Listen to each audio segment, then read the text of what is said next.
It's been done before. Fairly standard acting that prevents us from not paying people that have worked already. Proud of them. All right. We're live. Thank you. Thanks for. Yep. Well, welcome to the August 25th meeting, of Raleigh County Commissioners. Please join the pledge of allegiance. Pledge allegiance to the flag of the United States of America and to the republic for which it stands, one nation, under God, indivisible, with liberty and justice for all.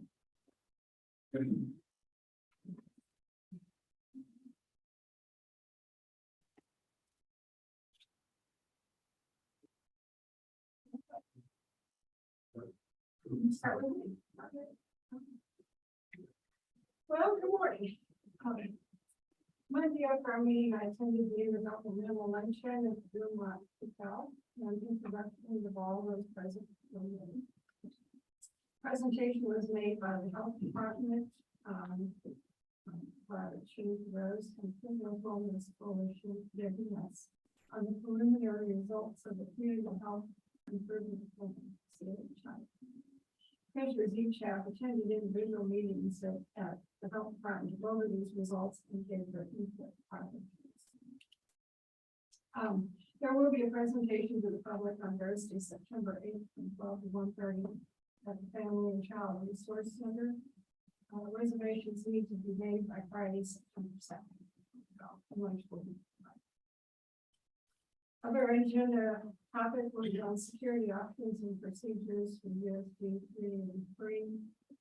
Discussion was led by Kurt Berman, the school board chair, who asked for suggestions and discussion of various options for security and safety in their buildings. They've already made expenditures for security at schools, which includes two doors and auto locks. And then also brought back if you want a discussion on the possibility of having SROs and the security resource officers at schools that could cost the district something to $30 million. Various participants, including the police department, discussed where and how those officers could be used in the district. There was a pretty lengthy discussion. Nothing really solved, but we were just throwing out ideas. This meeting will be held on September 26th. Tuesday, I met with Jerry Loveland, the director of Twinville's Regional Council, and he brought me up to speed on what's going on and went through his background and what the group's been doing to get it running efficiently. So if you have seen it, he did give me a consolidated printout for financial projections. Yeah, it looks better. It goes through the end of the fiscal year's 2022, and they are addressing many concerns that I had while on board. I discussed that with the financials. Tuesday afternoon, I attended the funeral service for Jerry Rice at Rezoning Application. Church was standing remodeling. It was very well attended. Then many members of the community participated. Condolences to the family. It was not been by a lot of people. So anyway, that's all. Yeah, Monday afternoon, attended that same intergovernmental meeting at the home 12. I think we should have focused on that pretty well. I think the interesting thing is that seems like that meeting is getting larger and larger. And it's been kind of consistent throughout the entire year. So it's a nighttime of the 19 leading up to the pandemic. All that well attended, or was not consistently attended by everybody that's doing so now. So just an observation for what it's worth. Also Monday afternoon, I met with Michelle Steen, the area director with Big Brothers and Big Sisters here in Manhattan, to discuss some of the ongoing challenges they're faced with, and both as an organization and a regional structure. They will dialogue and hear about some of the strategies to put in place moving forward for the future, and expect to kind of get this information dialogue. I served on the city and had social service advisory board for 6 years and worked with them closely. And it's intriguing that over the last decade or so, the challenges that were back earlier are still the same challenges that they're having now. It hasn't really kind of healed itself or solved itself, for lack of a better term. So we got a pretty good strategy in place, and so we'll see how it goes moving forward. Tuesday afternoon, attended the August Board of Directors meeting with Honey Mental Health. That was via Zoom on my part. They met up in place in person as well. Started with the finance committee meeting before the actual meeting. I'm on that committee meeting, so we reviewed all the financials. Some of the items discussed in the board meeting were an executive session on matters of non-elected personnel. Some introductions to both staff and board members. We had actually met in June due to Robin's surgery and just some internal changes there. She did provide an executive director's report, which included a biannual report of both safety and marketing development committees. And there was a couple other staff that was involved in that discussion as well. Had several other committee reports, including the finance committee. We discussed the recovery month proclamations, including the one that we signed on Monday, and other activities that coincide with that. We also approved participation in the school mental health initiative for the 22-23 school year. And once again, we'll meet in September. Yesterday afternoon, I met with Valley County Appraiser Jenna Burson to discuss some items, a couple items that were relevant to her work and efforts in that department. So like things are rolling along quite nicely, and certainly appreciate the time spending chatting on those items. And then later on Thursday afternoon, I also met with Valley County Extension Director Gary Pike to discuss and brainstorm some ideas in reference to Eco Park and Fairgrounds. We've had that conversation of some of the simple things you're trying to do, but I don't know, it's really not that simple. And also discuss some thoughts and some ideas I had commissioned with the Rural Economic Development Advisory Board. Had a very good conversation and dialogue, and we always appreciate Gary's time and discretion in having those particular discussions. Lastly, some of my thoughts, condolences on the passing of NFL Hall of Famer and Chiefs legend Lynn Dawson. Not old enough to remember his playing days, but I am old enough to remember his nightly sports broadcast on KNBC 9 News out of Kansas City, 6 and 10 o'clock hours.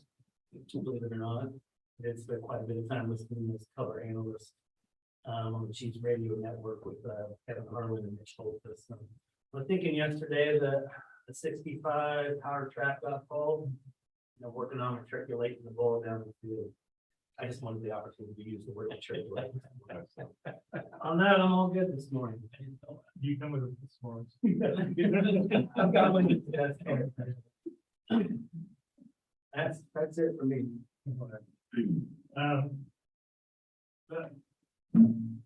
Tuesday, because posting calendars and we get a review of our policy, but I've all the policy. On Tuesday, I did attend active violence training. Spent the corner with my mask away from everybody else, but it was really probably guys have done that. They labeled you the perpetrator. Yeah, but I don't get back there, but they let me leave.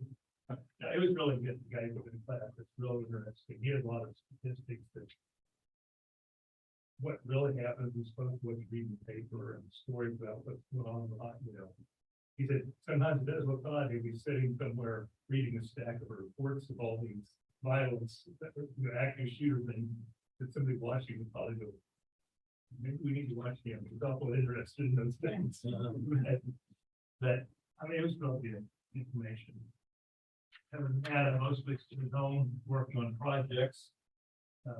What I left home was to go to the paint store to restock. That's what it was. Give a break this morning.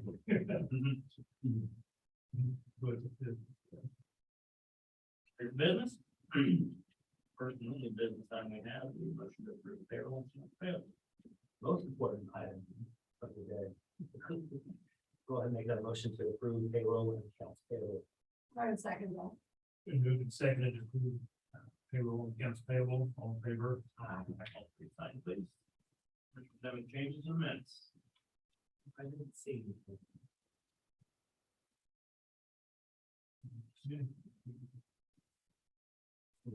Longer than what it was.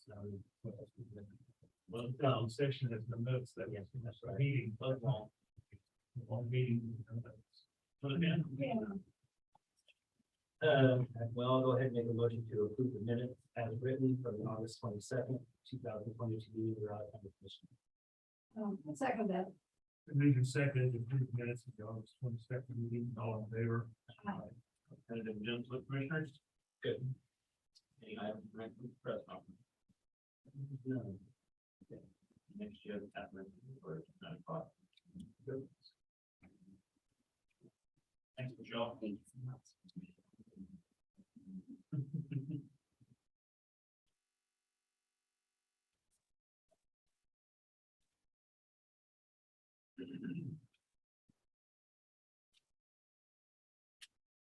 How's Mel? This is the first pay period we'll have with that new Paylocity. No, we're not on Paylocity yet. Um, Still working on implementation and more so even training. That last part is the most important part. And ADP with some changes they've made recently on how it's self-serve, do it yourself, and no one tells you is even more reason on why we're making that switch. Staff has been very frustrated with them. I think overall people are excited about the move. Yeah. And it'll be less expensive.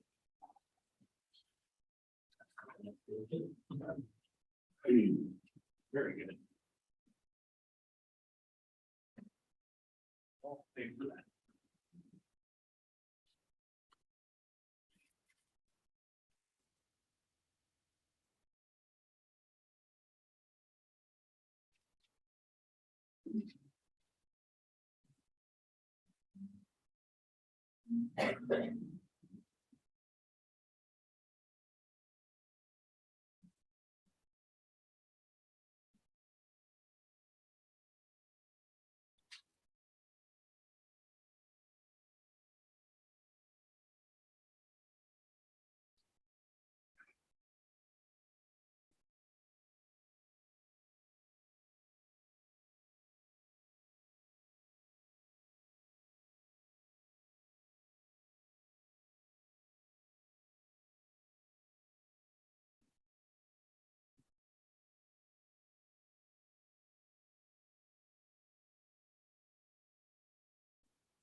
Morning.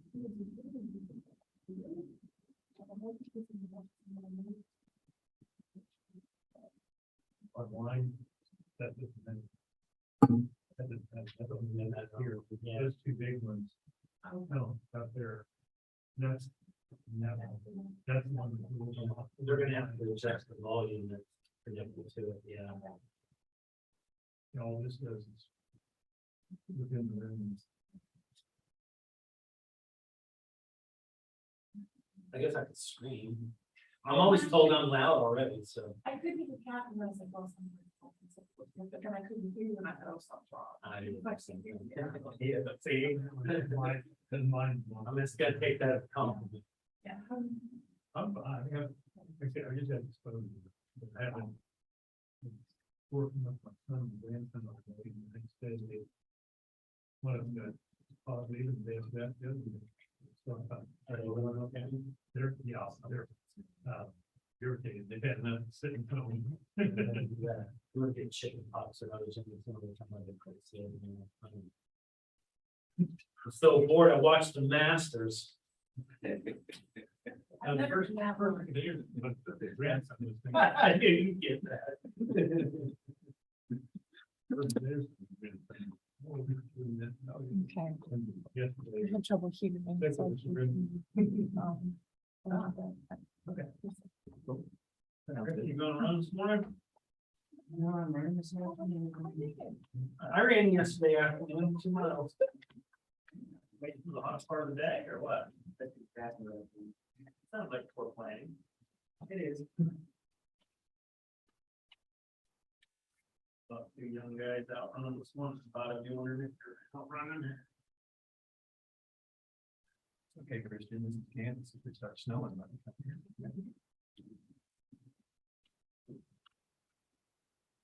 Beautiful morning. We just- Trying to go a couple more hot days and it's gonna drop into the lower 80s. Hopefully it's more rain. Yeah. Yeah. Yeah, I got that inch and a half on the guy right up the hill from the old ways over on the River Hill. He didn't get anything, so it cracked in the yard. You know?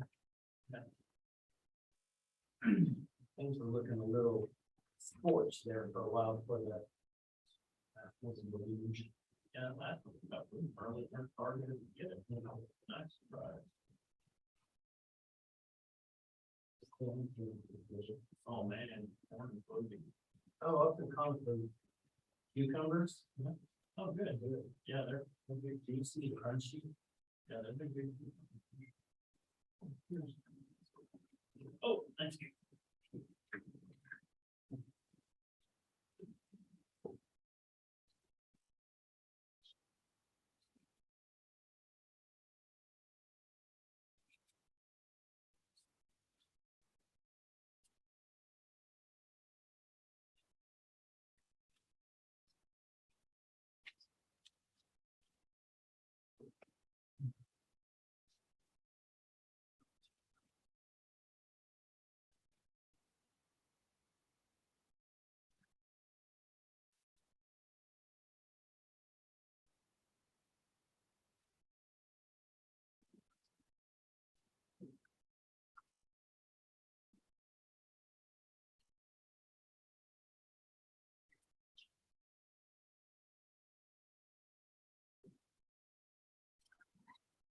I've got I'm well, how are you? good, good. Getting closer to Friday, so. Yes, it is. It surely is. Usually I had the entire day off yesterday. I thought, yeah, and I thought you were gonna come in, then you disappeared, went the other way, and then I had to go to a meeting. Or go to my appointment. I thought, well, you saw me, so you turned around and left. No, I had multiple meetings yesterday. I just couldn't fit it in. No, Elizabeth said, you got the day off, but you're working? Yeah, way it goes. Exactly. Like the personal list I needed to catch up on too. Been nagging me. Morning, Wanda. Good morning. How you doing? Good, how are you? Good. Maybe you could do me a favor, Corey in GIS department? IT, he's IT. Oh, he's GIS IT. director. Oh, I had sent GIS, so he must respond. He said to ask you to tell him when I'm here next, he could put the password in my computer, because they don't share the password. He said what? To tell you that, let him know when I'm here again, he's gonna come out and put the password in my computer. They don't share the password. There, okay, and post it to them. Thank you. Hey, Kevin, Ron, he thinks it's here. Password. Thank you. Thanks. You bet.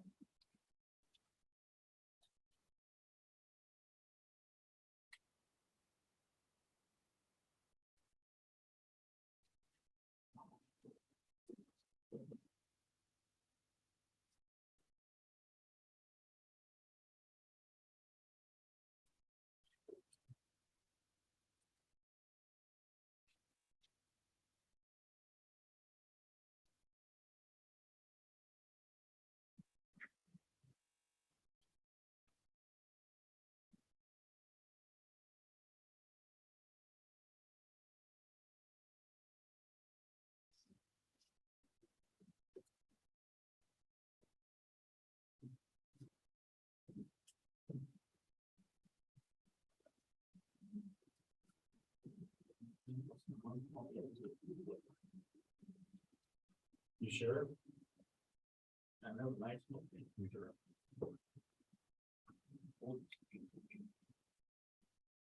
Who's putting it in?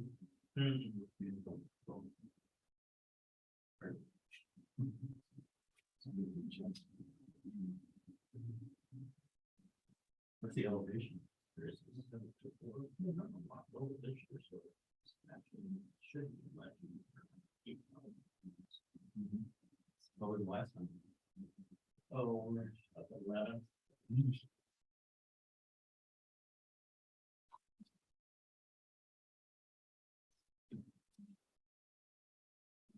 That's carrying 75 pounds.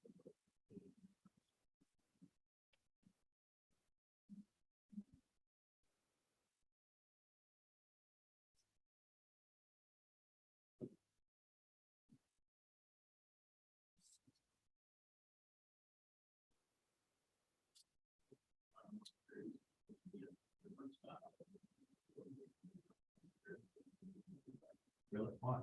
It's lower elevation, private land, so.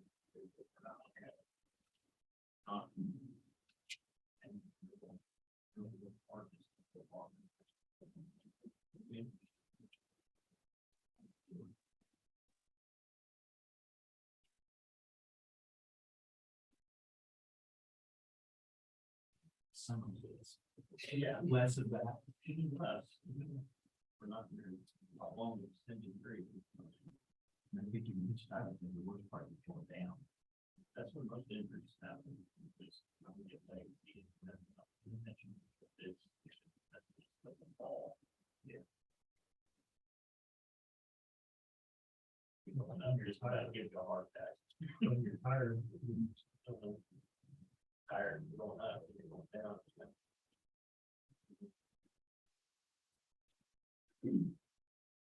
So good exercise for quads.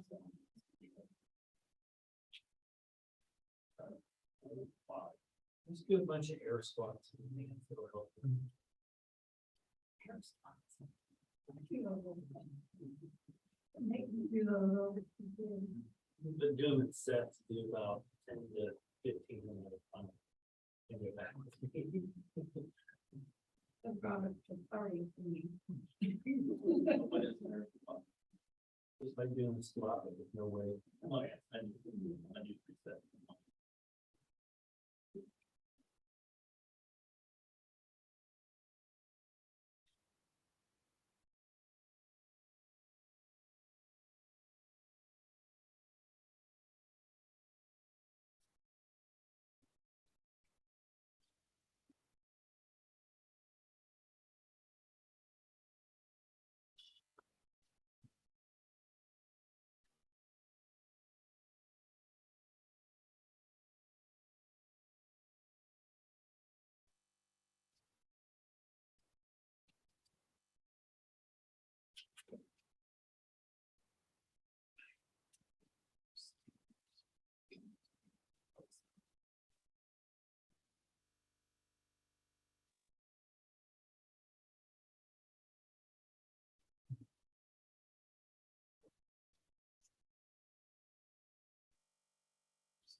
Like, maybe you can follow all of your documents so much easier than my cell phone.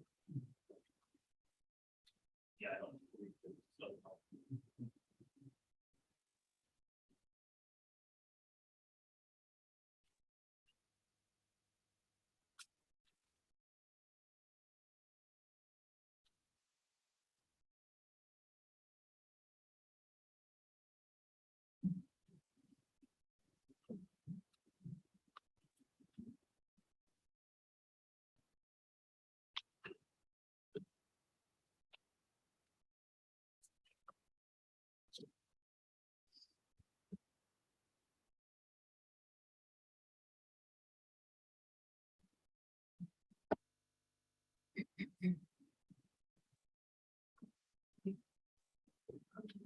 Oh.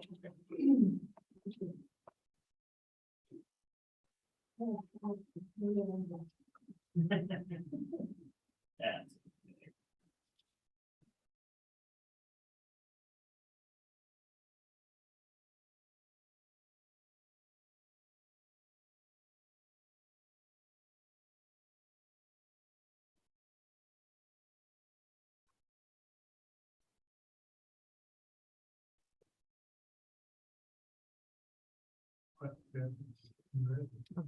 Good morning, Commissioners. Catherine Hensler, Museum Director.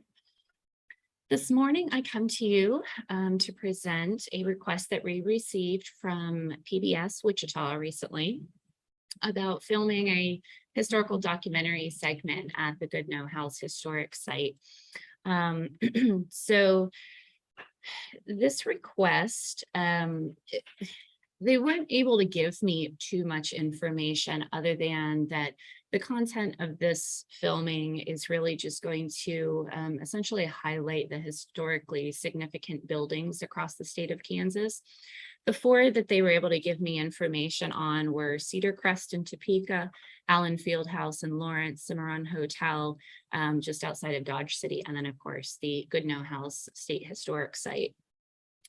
They've asked to have access to the building and the grounds on September the 8th. And I guess I'll talk a little bit about this in the next paragraph, but I know you all are aware that the Goodnow House is a state historic site. It is not a county historic site and it's not owned by the Historical Society, but we did enter into an MOA in 1996 that brings all three parties together. So we all do have stake in this building and this site. They have requested approximately 2 hours to be able to film on site, and that would exclude setting up on the exterior of the building and the grounds, as well as going through the interior of the building. Now, because this is also a Kansas historic site, they have reached out to the Kansas Historical Society to ask for permission to film. The nice thing with this request, it is not nearly as in-depth as the most recent one we brought to you. So there is no paperwork, there are no waivers, there are no permission forms that need to be signed. So they have also requested that there be one person on site to provide an interview. At this time, I've committed to be the interviewee unless I can find a Goodnow expert before then. And I am more than happy to do that. This will also be conducted on a weekday that the museum is open. So we'll be during open hours. We are aware of that, and our staff is aware of that, and the director is aware of that. So it'll be our team's responsibility to mitigate the traffic flow of visitors at that time. Essentially, the producer does not want to film visitors. We don't want visitors filmed, but we also want our visitors to still have access to the site while the filming is going on. So it'll be our responsibility to make sure that guests can still have access to the tour and the facility while the producer is able to film without issues. So we will take care of that, and we are aware of some of the challenges that that might produce. Okay, so like I said, the three parties are involved. The society has been notified. The Kansas, let me clear that up. The Kansas Historical Society has been notified, and they're working with the producer individually. Our Historical Society has been notified as well. And so we also want to bring that to you, bring this to you for your information. And let's see. So really, the bulk of the discussion is we would like to grant the producer the permission to come and film. It'll be county staff who is overseeing the filming that day. And again, it'll be our responsibility to make sure that it doesn't impede with the visitor experience, but that we also accommodate the producer and make sure that they're able to get the footage they need, as well as they are safe and all of our assets are safe. At this point, excuse me, there are no costs associated with this. However, on the flip side, there is the potential positive impact that anytime we get on film or a documentary, it becomes marketing. And this is a PBS documentary, so we are quite confident that the information that will be shared will be historically accurate and an enlightening way to visit the site and learn about the site. So that can increase our visitation as well as the potential for numbers and membership increasing, positive marketing, and then always leads to the possibility for increased donations for the society. So it would be my recommendation that we approve this proposal to PBS Wichita and the producer, but I would also like to answer any questions that you might have or hear any concerns.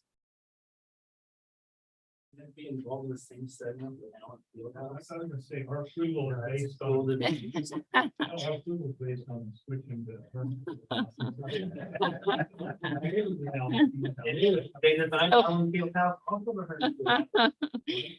So I actually don't have the answer for that question. I don't know if they're going to be individual segments or they're all going to be held in one hour-long episode. I can certainly find that out. Just remember, you're gonna be interviewed. You can work in all kinds of things. That is true. That is true. true. They haven't provided me with a script, so I think I'm free to share what I'd like to share. Scripture. Are you planning to put up some posters and notices, about the tours of people coming? We don't normally set up posters or signage on site. We inform our front desk staff, who are the first greeters, who would then let our visitors know. We do have some filming going on during that day or that time frame. And it'll be our docents to I guess strategically move the guests throughout the site. That would also be something, excuse me, if PBS and the producer do end up filming somebody, they would have to get the waiver from the guest. We don't intercede in anything like that. We will try and keep everybody separate, but if the producer were to ask a visitor and the visitor was amenable to it, then PBS would have to provide that material. I guess, though, to answer your questions, no, we don't put signage up. We can, if that would be something that the commission would like. So you might send out some sort of a public announcement, because that's pretty cool. We agree.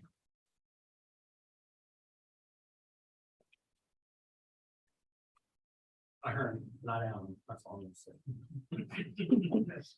Mr. Chairman, I just want to thank Catherine for bringing this to the board, because I know it's an extra step, but it's very good. For one thing, you're becoming a filming destination. Yes, we are.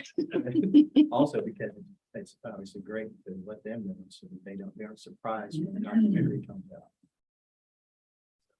It's just a good thing. It's a use of the county facility. We agree. All right. Make a motion to approve the request to film a historical documentary segment of the different house. Move second to approve. PBS one, did the house, all in favor? Aye. Just remember to be creative in your answers. Yes, No I matter what they certainly ask, will. Suddenly your answer becomes.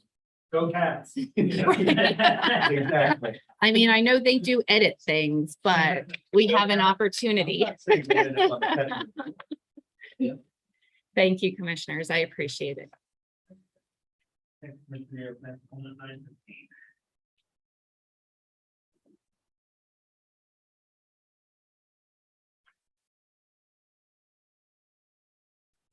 How you doing? Fine. Have been around here. Whatever. Just trying to be infected. Would you like one? No, but I don't see anything on the computer. It's not. I was gonna do that. Average up. Christine, he doesn't have.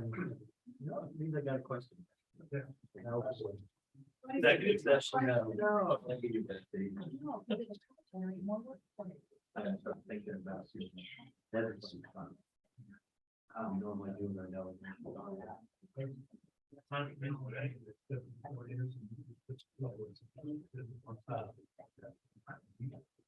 Then to which you. I don't see the way that's something.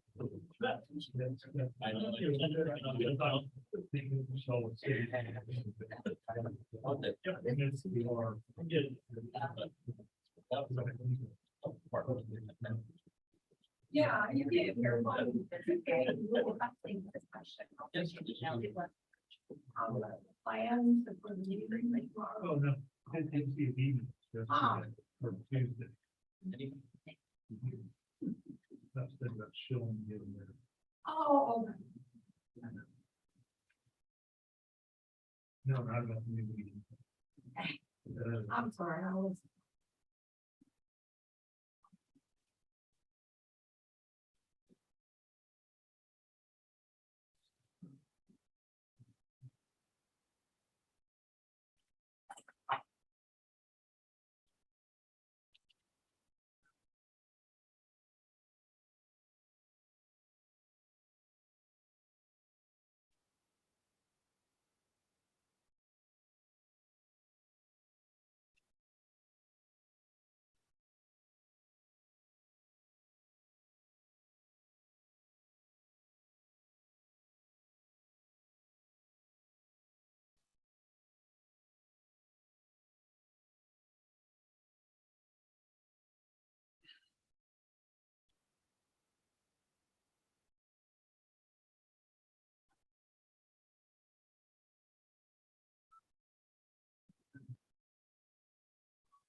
Not here again, bringing up. That's what's your, you are, yeah. That's still when you're using. Be more exciting than your spark sheet. Now. Yeah. It's next. When it happens, and then I aim it that way. Calendar, book and smoke. For a couple of years. There it is. John's drink people didn't put it out. Never mind, a few years ago, we had a lightning strike in our house, burn up all our appliances. My wife was watching television, and it basically almost exploded and flame shot out. Yeah. And generated a scream like I have not heard in quite some time. You. If I'd seen it, it would have been followed by me leaping out the window. Yeah, I've heard that happening before, like the portable transistor radio in a house, it's like just evaporate, you know, so much power goes through it. Small radio. Better get it checked on. Yeah, I'll have them look at it. I guess if maybe the screw or something changes on it, it's something new. That one's broken, your next issue, the big cheap tablet. Somehow, if we consider that an actual laptop, it'll break too, some way shape, the lines will fall off of it.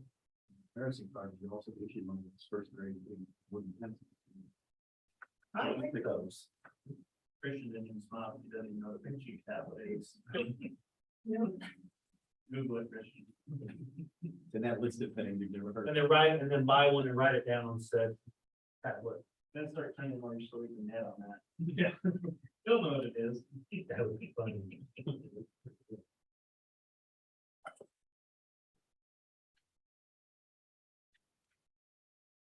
This down all the things.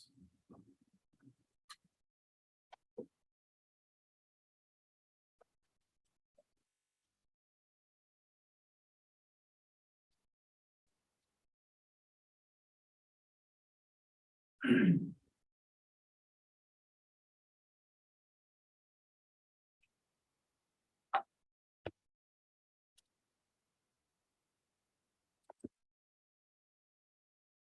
just checking the sound. We're getting reports.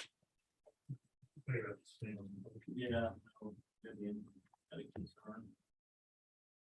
She said when she can't hear me, they know something's wrong. Well, you might, that microphone up there, like when you're listening on Zoom, you can hardly hear the speaker, so you might want to move it or something else. Maybe it's time. It should be a lot louder. Get rid of some of these cords and microphones. Is this one only for purposes of The amplification. the? Noticed on some of the things on Zoom, I couldn't even hear the presenter, so I'm sure that's. Oh, really? Or you laugh a little bit. I think. Yeah, I know. It's right there.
If that's a hybrid model, maybe we can do that.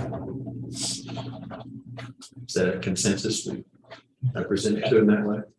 Be nice to have them here, but get somewhere where we can meet in person. Well, we had a mix last time. We had, as I recall, a couple of. We had one, I think we only had one in person.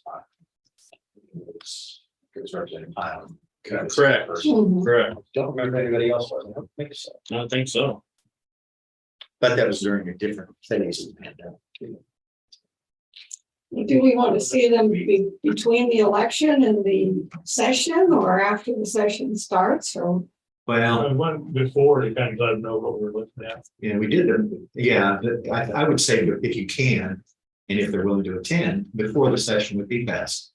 Because then you, as we did last time, you have one mid-session or near the end of the session, actually, that's what it ended up being.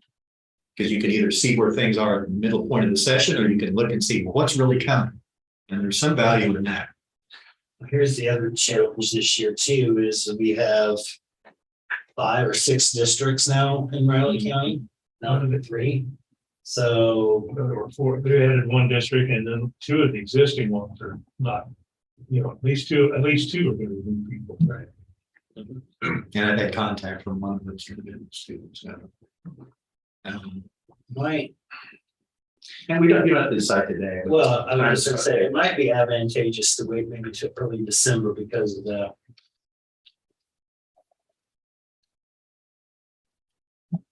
Right, as the election probably gonna be inundated. Yeah, Well, a lot of times in the past, at least with more experienced members of the delegation, they kind of scatter. Right? Scatter after the election. Tired of everything involved in getting reelected.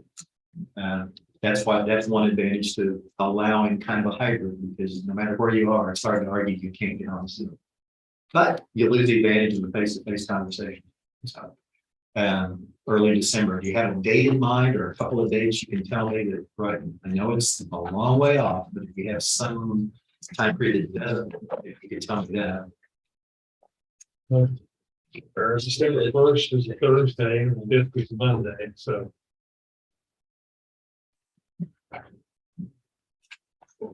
So those first to the 5th work for everybody right now? So far, Could you at least pencil in those maybe as possible dates for the conference, and that'll give us some. If you wouldn't mind, it's nothing that's set in stone. We're not gonna commit to it until I come back to you and tell you that here's what we got. You can't get the entire delegation. You get most of them, and that's why I always tell the delegation, we get a majority of them, pick a day that works. That's the day we're going. And they've been real good on understanding that. Those are the 2 I'll offer. 2 dates, same kind of format. If you have particular changes you want to see, we got time to decide that as well. Also, if something occurs to you that you've seen somebody else doing, you want to try, you can do it. But it seems to work as well as anything can that we've done in the past. So I'm certainly open to change. Unless you have questions, that's all I have to have. I'll let you know what I find out from them about what rampant enthusiasm there is for getting the energy. We're talking about the ACs. We'll see. Thanks very much.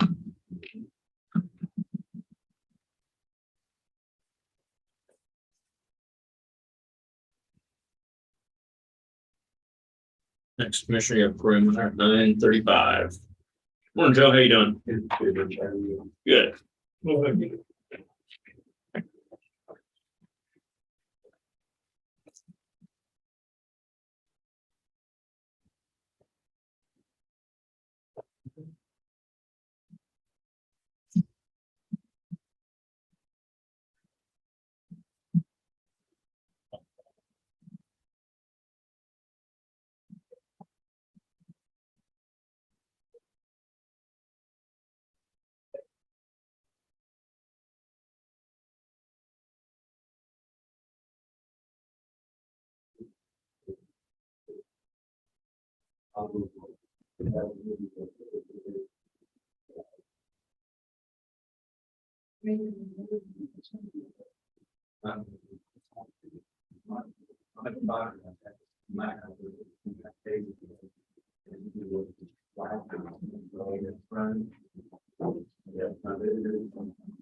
That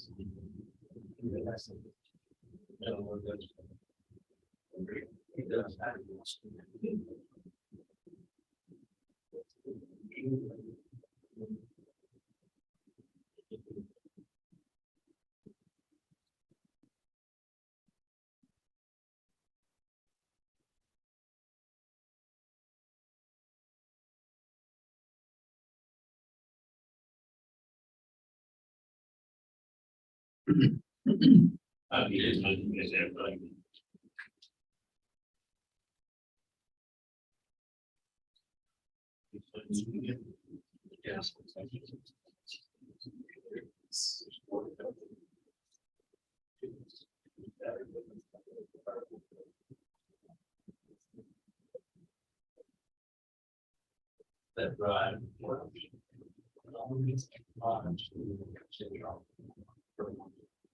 Even.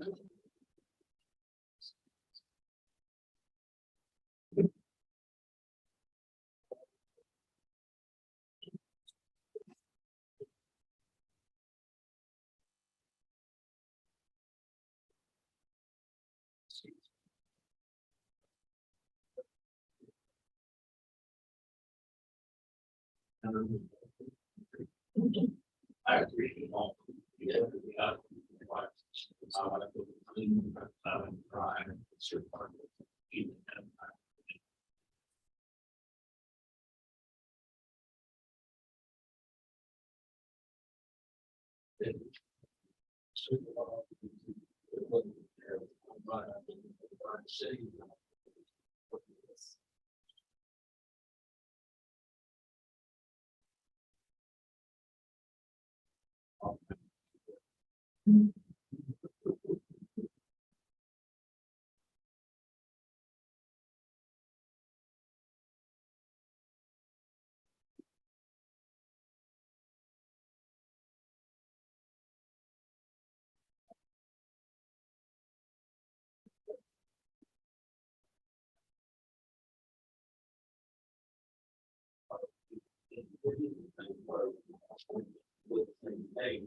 The child.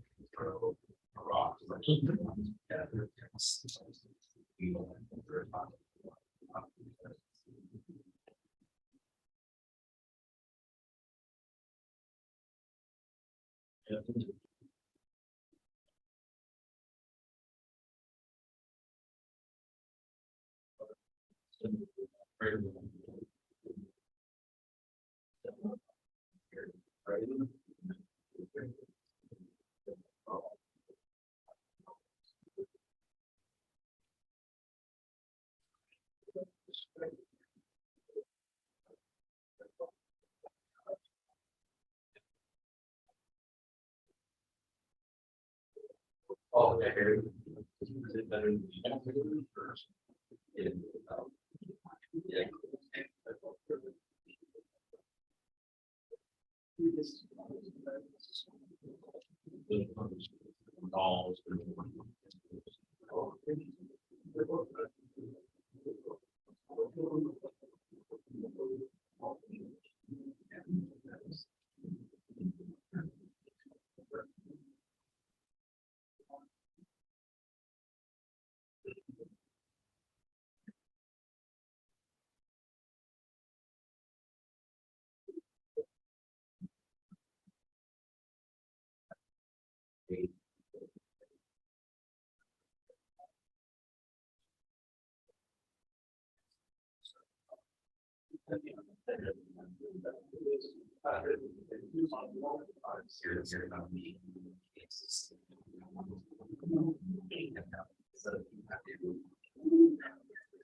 Good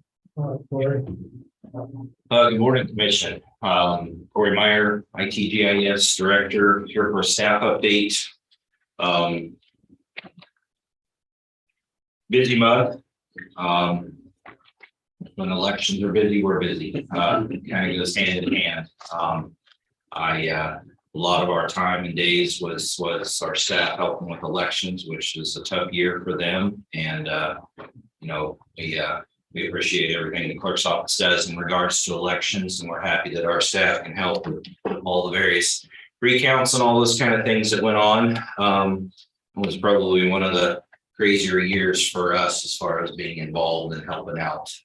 So hopefully this isn't a pattern that continues. But Remember, there's November on our list. yeah. Some of the normal though things we've done is our Zoom meetings and so forth, website assistance, continued help with district court and use of the where for jury selection, which we've now been informed is coming to an end at the end of October. So we'll be looking, depending on how things transpire, which is always still kind of a COVID question, bringing those jury selections back to the courthouse as they were before. But we'll see when that time comes. Courts is very, very busy right now. Quite a few major trials going on over there. So we are assisting over there a lot in their audio and those kind of areas. But we are working through some processes with HR and health department. They're receiving a lot of intern and volunteer help. That's being some things we're needing to work through there and how we handle those as far as network activation, access to the network and those kind of things. So that's something that's come up as of late. It's good to have volunteer and intern help, but we got to make sure that we're handling that properly through security. We are continuing to, we finally got a test device in for transfer station internet sitting up in my office right now. So we're going to be testing that replacement. I'll continue to remind you of that. AT&T has said that the current circuit we have out of the transfer station will be disconnected March of 23.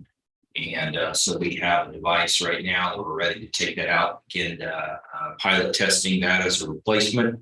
In addition, then we are continuing to review our countywide internet. Our current contract with Cox will be up in December. And so I am reviewing other possible vendors and getting quotes from our current one. So we may have a change towards the end of the year, potentially. We'll see how that plays out. PC rotations, we've been working on Public Works, rotating their computers out for a refresh of machines. They've had theirs for right at 6 years now. Adabus as well. We have replaced or upgraded all of their existing workstations and expanded theirs by 7 machines. They are growing. They are also considering a bit of a remodel, kind of an expansion out there in their current building that they have, adding some more offices. So we'll be working with them on that process as they go through that here in the next few months. Continued work with emergency management with Russ Stuckey going over phone paging and the panic buttons. We have a demonstration coming in next week to go over the system and all of its capabilities to make sure that from emergency response or emergency operations type, functionality, that we're getting what we need, and then they are aware of what it also could do if we were to expand. I want to make sure that we're putting in something that doesn't paint us into a corner with what we get and doesn't have room for expansion if that's necessary. Also want to make sure that he's considering it in regards to the new building that's going up, and if there needs to be anything done out there as well, as far as an emergency operations type of software functionality. Budget's running well so far at this particular point, but we are getting ready to get into the majority of where our contracts and things start to come in. Most of the IT budget, when it comes to contract renewal, is in the last half and then into the last quarter of the year. So we will be keeping tight and watching that, but the budget looks good at this particular point in time. As I mentioned, assisting with elections, we've got a security review that we're doing, working on our emergency action guide. We have been working with Public Works as far as an imaging application that they have and its replacement. It's one they've had for many years and is crucial to their ability to look up plats, right of ways, research historically what's going on with roads and so forth. And we have a replacement for that that's being built right now. The appraiser's office requested an entire new set of servers to run Orion. So they have a set of test servers to go in and be able to run some things in a test environment before applying it to their live model. We got that done last week, and Tyler, who is the Orion vendor, got that set up done. So we're actually getting ready to. Vanna's listening. She now knows that's done and ready, and we'll be working with them to get them the ability to access the test environment. Public Works, we've got a new server and storage. The storage is scheduled to be delivered next week, so then we'll be scheduling a weekend that we will be replacing their server and storage equipment out there. I've also been working on updating all our job descriptions. We have some of them that go back as much as 8 years since they've been updated. So I'm going through all job descriptions and getting those updated. The big thing, send a couple of emails to all the staff and remind everybody that we will begin the AS400 replacement this afternoon. There will be no downtime to any of the users. The actual switch will be done this weekend. Our vendor will be in today as we go through and getting the new system set up. Getting everything licensed and ready to go. Friday night, 6 o'clock, we'll do a full system save, remove access to our current system, and then we'll do a full data restore on Saturday, and then license everything. So we've been working this week with all of our vendor applications that are on there, getting licensing and everything, and then we'll be testing of it over the weekend. And if everything checks out, we'll be on a new system next week. And so knock on wood, I don't anticipate any issues. I used to do these a long time ago, but it has passed me by, so that's why it's not my cup of tea now. But we've got a vendor that put in our last one as well that we worked with, and they are one of the most common vendors across the state of Kansas that work with these as far as so we look for success there. GIS has been busy. They're wrapping up the review of our latest flight for imagery, as well as the city GIS and their review as well. Things have gone well there. We get really good looking imagery this year, and we're really like working with Sanborn. While they did a good job of words this year. A reminder, one of the things they did, which is a little bit out of the norm, when they found the weather window when it was clear and everything, they put 2 planes up for us instead of 1, so they could get it done in a quick manner when they found that window. So they've been a really good vendor to work with. We're real happy with that.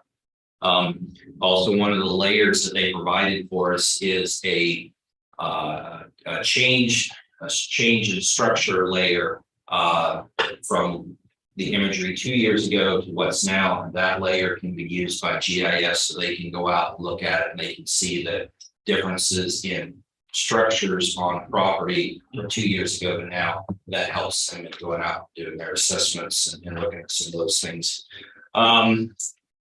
Also, GIS has been working with kind of a combination of staff, emergency management, appraiser. If I'm leaving some out, I apologize on that, but creating a damage assessment application for field collection. So like when the tornado happened, they're able to go out to the field and access live by address or by parcel, bring out and then do an evaluation of that property. Jake and the GIS team, I saw a preview of the application. It looks really, really nice the way it works, and a lot of calculations that have to take place based on the assessment that's done, but it's gonna be really useful. We've had some various maps. The GIS has been updating physical hill shade, working with North Point on that's one of our GIS vendors, getting an update done to a new viewer. Also, along with imagery becomes what's called oblique imagery, and we share that out with K-State Police Department, city. So we're working on getting their access to that. GIS has met with GovBuilt. That was the vendor that planning development went with as far as their application. Theirs will tie to map players, so we went working with them, get their needs. Then prior to election, but Sherry did get finished creating the new maps for boundary lines and so forth that were being worked on, and those had to be done and wrapped up. So, between last time I was here, that got done, and then that was piece used by the clerk's office and so forth there. Other than that, just some of the regular updates, working with various local entities that call in, need help and assistance with the maps, so forth, and researching data.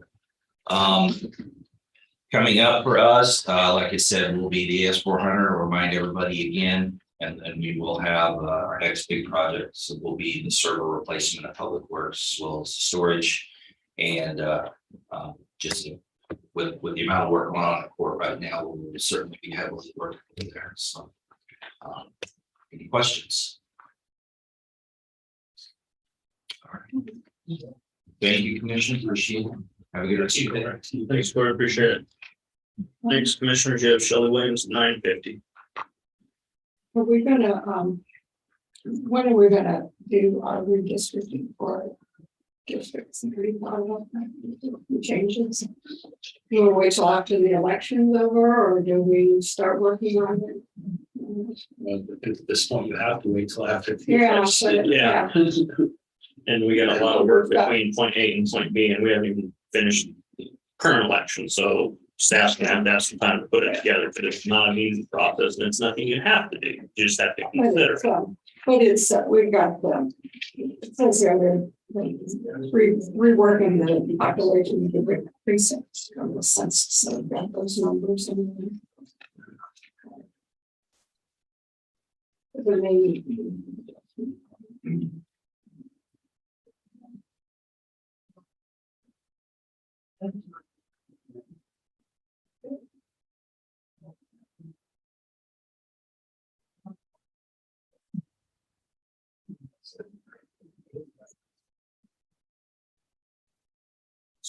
That's how.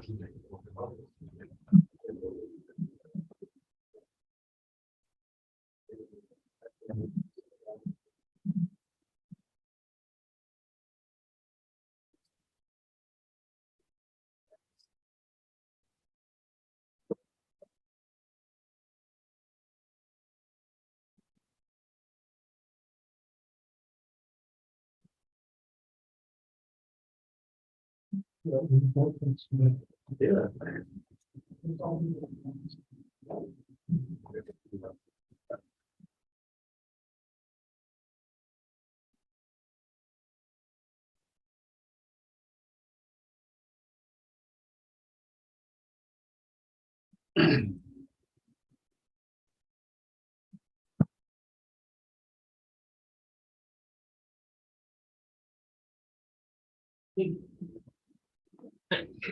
This one's different, right? So you don't.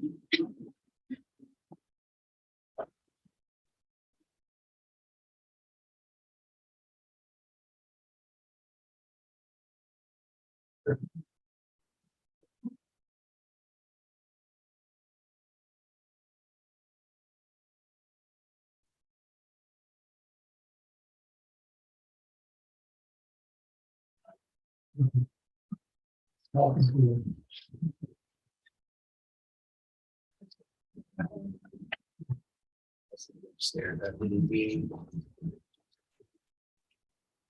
Like your teammate yeah, from Kelsey. I did. She's in the I named her some, your own. mhm, It's not the chief's one. no, Yeah. Power Cat. I'll ask for that tomorrow. You should.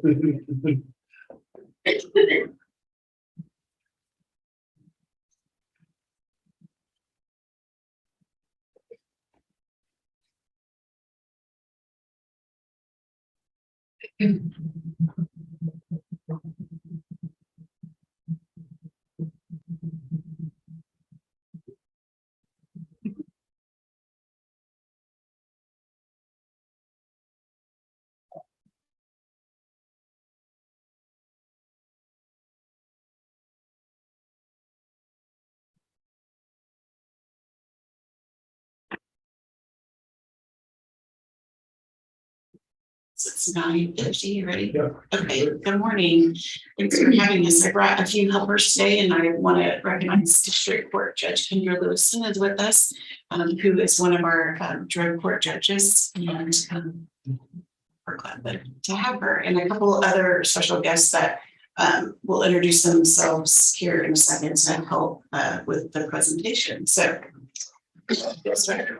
The Kansas legislature passed several laws this past legislative session that are opening up the way for drug courts to become more prevalent in the state, and even have more drug courts and more specialty courts than we already do.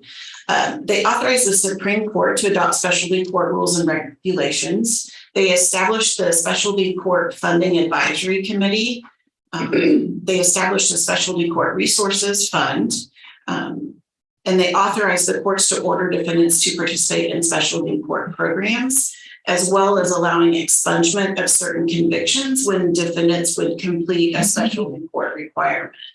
So in addition to drug courts, we also in Kansas have veterans courts, DUI courts, and mental health courts. The Chief Justice Lugar did appoint a committee for the Funding Advisory Committee, although I do not believe any funds were attached to it yet, which is why we are sharing this information with you folks as you interact with different legislators and other officials across the state, just to encourage them that there is now a mechanism to which you can fund these specialty courts. Kansas wrapped up their criminal justice reform in December of 2021, and several of the recommendations for the 2022 legislature came as a result of the reform.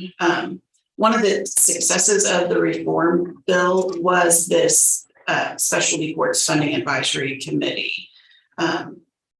Legislation was also passed allowing the transfer of a case to another judicial district for specialty court participation.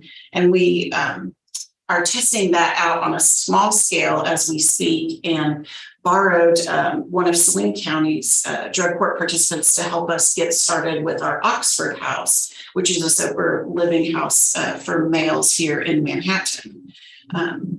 All of these reform acts and the appointment of these individuals on these committees is coincidental to the development of our drug court, because we actually started the implementation team in the fall of 2019.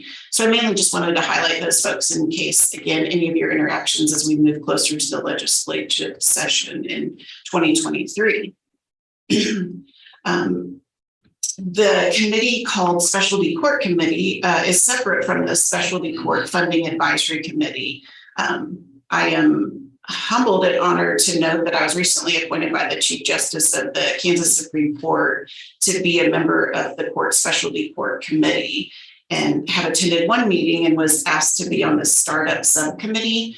Since we are still, I believe, in the startup phase, the chairman of the committee asked that I help with the startup subcommittee. So I believe we're going to meet 4 times a year and make recommendations to the Kansas Supreme Court on standards and different operational things as they pertain to specialty courts in Kansas. You guys are very familiar with the Kansas Fights Addiction Act. As you know, it was passed in 2021, which opened up funds through litigation of the opioid settlement. And I've been in contact with Chris Teeters, Assistant Attorney General with the Office of the Kansas Attorney General, regarding the granting process, just so that we stay on top of it and are ahead of the game and are familiar with what that process is going to look like. They're going to distribute funds through a grant program at the state level, and they're currently in the process of setting that grant process up. They are meeting in August, I believe, and hope to hear something this fall about this grant application process.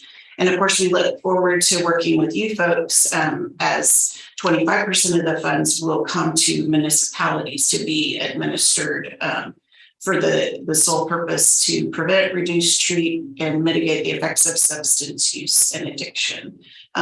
The good thing about this, when you go to apply for federal grant applications, they ask for a sustainability plan. And oftentimes we don't really know what that sustainability plan looks like. But in this instance, with a funding advisory committee being established by the state, as well as opioid litigation settlement over the next 18 years, we're hoping a combination of things can play into our sustainability plan. Drug courts, specialty courts are criminal justice reform. You're saving at a minimum $6,000 per drug court participants. There are 4,000 plus drug courts in the United States, and they have a 58% reduction in recidivism. We know it reduces rearrest, reincarceration, reduces substance use and overdose, emergency room admissions, foster care placements, and the list just goes on and on. Next, Brett Clark, who is an adult intensive supervision officer with our agency, volunteered or was voluntold that he is the drug court supervision officer. And as such, he supervises all 9 or 10, I've lost track of how many that we are up to. And he's going to talk a little bit about what we've been doing since the inception on March 2nd with our drug court. So, thank you. Thank you. You're good. I'll do this. Thanks. Good morning, guys. My name is Brett Clark. As Shelley said, I've been with Riley County Community Corrections for a little over 21 years as a supervision officer. So things have changed a lot since I first started as a supervision officer. And when I say they've changed a lot, they've certainly changed for the better. You will quickly realize I will go off script a little bit here and provide some extra details and information regarding drug court. But one of the first things I want to mention about drug court that we haven't mentioned yet is it is really different than regular probation. And what I mean by that is we have a team that gets together every week to discuss each client, each participant that's involved in drug court. And that all starts with our judge over here, Judge Lewison. So we will all get together with Judge Lewison. We have the judge, we have county attorney there, we have the defense attorney there, we have probation there, we have multiple treatment providers here in the community that are present. We have law enforcement. So what we have done with drug court, the whole purpose of drug court is to get this team together that's all involved in the criminal justice system to work with these individuals from every angle possible within the criminal justice system to make sure there's no gaps that they're falling through. So as you can see here, drug court, it's all about accountability and honesty. We use a combination of close supervision, which is something I would provide, and then of course the rigorous treatment to hold our participants accountable throughout the program. So we're going to kind of break it down a little bit. We currently have 10 participants involved in drug court. That soon will be 11. We're having another individual most likely sentenced on Monday and placed in the drug court program here within Riley County. So currently we have 7 males and currently have 3 females. Again, like I said, what we do is we meet weekly as a team. We staff everybody's case, and then usually weekly, depending on what phase. We have 5 different phases our clients are in through the drug court program. Usually they will appear in front of the judge weekly. That's another big piece to this. They're actually going in front of the judge every week to kind of give an update on how they're doing, whether that's a positive thing or something that they could possibly be struggling with. We want to address it consistently on a regular basis. You know, if they're doing well, we want to reward them. If they are having some struggles, we need to address those immediately so we can get those things fixed and get them on the right track. Then we kind of break it down here about some of the primary drug choices: methamphetamine, marijuana, cocaine, or some of the big ones that we're seeing at this point in time. And as you can see here, you know, part of that supervision, part of what I'm going to do is we're going to be doing regular office visits with our participants, depending on what phase they're in. They come and see us a certain amount of time during the week. We've already completed 106 office visits. We started the drug court program in March, so we're getting close to being in 6 months into this. And it's been amazing. It's been a great journey. We're learning a lot. We're seeing some things that we need to make some changes to, and we're getting those corrected. And so far, we're running a great program. We're going to be out doing home visits on our participants. Those are random home visits. They don't know we're coming out there. We're going to come and check up on them. One of the key things that we really got involved with the law enforcement here. Riley County Police Department has been a huge asset to us. They bought in completely. They are wanting to help, and what they're doing by helping is they're doing kind of random curfew checks for us to make sure our participants are home and where they're supposed to be throughout the week. But also the key to that, you know, our participants have always known law enforcement as kind of a negative thing. Really, the only time they've seen them is when they're being arrested or being questioned about something that maybe law enforcement thought they were doing illegally. We're changing that. You know, law enforcement's going out there making contact with them almost on a weekly basis just to check up on them, see how they're doing, what can they do to help them? Are they having any concerns or problems that they can step in and help with? So we're really trying to get that bond together, you know, and change that vision. One of the main things you're going to see is obviously drug testing. That's what you're going to get for this. We have done close to 300 drug screens already. We've had 86 positive drug screens that we address immediately when they are positive, provide interventions and address that in the proper fashion. One thing I do want to kind of mention, you know, so it's kind of something that needs to be said, is we have an individual that's a participant here, Dawn. She's going to be visiting with you guys here in a short amount of time. But as you saw, we don't have a ton of participants at this point in time. We have 10. I have 2 individuals that's currently on supervision with me that have over 200 days of sobriety, which is amazing. And then I have another 2 individuals that have over 100 days of sobriety. So if that doesn't tell you within a 6-month window of us starting this is heading in the right direction. And other things we're doing is, you know, we're always going to have responses to their actions. You know, we got to have a treatment response, you know, therapeutic response. How are we going to address those times that they are submitting positive UAs or having other violations? And of course, then we have sanctions as well that will be addressed and hold individuals accountable. So we have a lot that's in place. We could sit here and talk to you guys all day about all those things. I won't bore you. What the main individual I have here is what you want to hear. I'm going to introduce you to Dawn. Dawn, if you want to come on up. Dawn's been with us for about 5 months in the program. I think we're getting close to that. She's been an awesome participant, and I'm going to have her tell her story to you guys. All right, Dawn. Good morning. I get to go first next time, Brett, because all right. When I first heard about drug court, I heard it was set up to make you fail. It's just, they're just trying to keep you in the system and everything. So when I was told it was a condition of my release from jail and probation, I wasn't too happy about it at all. I was kind of kicking my feet in the dirt, trying to plead with my attorney, can't you get me out of it, please? But seeing all the rules and the conditions, I knew it wasn't going to be easy. I still had somewhat of a negative attitude about it, but once I really got going in it, it has made my journey so much better. The terms and all the work became easy, like second nature. Having a 9 p.m. curfew at first, I was like, I'm an adult. 4th of July, I was sitting on my porch like a 2-year-old because I couldn't go out and see the fireworks, but it was better than what I probably would have been doing 10 months ago.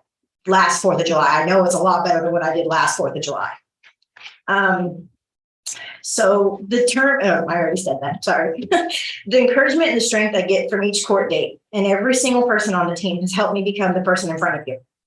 I was arrested Christmas Eve with meth, acid, marijuana. I caught 7 charges that night, I believe. I spent 2 months in jail. Waking up Christmas morning, realizing I'm in jail was my lowest point in my life. I've been battling a 15-year meth addiction. I can't remember if I said that. Bear with me, guys.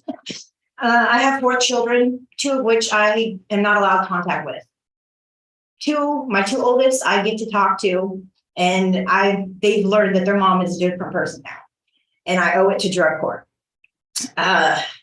2 years ago, 4th of July, I overdosed. Fentanyl killed me dead. If my best friend hadn't found me, I would not be here. And I hated him for it. Why couldn't you just let me die? Why couldn't you just let me? Because I was in such a dark place at that time. And now I call him daily instead of chewing him out for saving me. I thank him. I praise God and I praise him for coming and saving me. While I held down a job, my attendance at work was less than satisfactory. All my money went to my addiction. As of today, I am now 8 months clean. I have my own place, a car, a job at K-State. I feel for the first time in my life, I am living. I just moved into phase 3 of drug court. And while I'm extremely proud of my accomplishments, I'm sad I don't have to attend every week.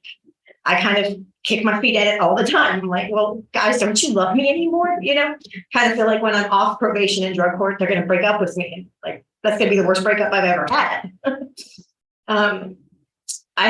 The relationship I have with the team isn't one you find anywhere. I used to fear probation officers, judges, attorneys, and prosecutors. Now I'm ecstatic every time I see them. I know my PO is glad I don't have his personal cell phone number because he would get lots of calls and texts just to say hi and see how he's doing and see if he wanted to hang out. Drug court has so many positives I never thought a court of law would have. The prizes for doing well and hold on, I lost my place here. The prizes for doing well are helpful, but I believe making the team proud, proving to myself I can do it, and being able to help others come out of their dark place and see recovery is possible, they can live again, is the best reward. I always thought I was just this broken thing that would forever be a homeless drug addict. But because of drug court, the amazing team it has, and my drug classes, my faith, I know I'm not broken. I have finally experienced what it's like to live and to have goals. I finally experienced what it's like to reach goals. Just showing up to work every day since March, only missing work when I had a doctor's note and they forced me to stay home and go to bed. That's a very big accomplishment for me. And I know my work now knows I am dependable and they're glad I'm back. It feels better. Well, I already said that. It feels better than any high I've ever gotten from any drug too. And so I have some pretty big goals that I wouldn't be able to reach without the help of the drug court team. I want to become a certified drug and alcohol mentor and hopefully mentor the drug court attendees just so they know that recovery is possible. And now being in drug court, it's not set up to make you fail. They are set up to make you succeed, help you succeed in any way. These people go bend over backwards. And I saw the number of how many UAs. I was like, wow, I'm probably like half of that because I swear I get called like every day. But I'm always proud. I used to just be like, oh, I'm not going in freeway. When I had probation before, because this is definitely not my first offense, I dreaded it. I would call, oh, I'm broke down on the side of the road, unless you come to me, which I knew she wasn't going to. I can't come in today, just so I had one more day to clean out my system. But now I'm like, first thing in the morning, hi, prepared person's here, ready, you know? And it's changed my life so much. It's made me a much better person, a mom. I have a relationship with my grandmother who I didn't have before. And with that, I'm done. Good job.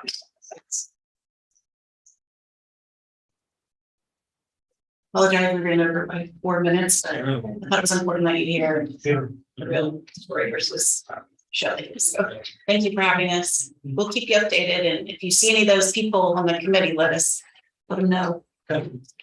Congratulations. Congratulations, keep it up. Thank you. Yeah, keep it up. Next commissioner time for John Ellen. Good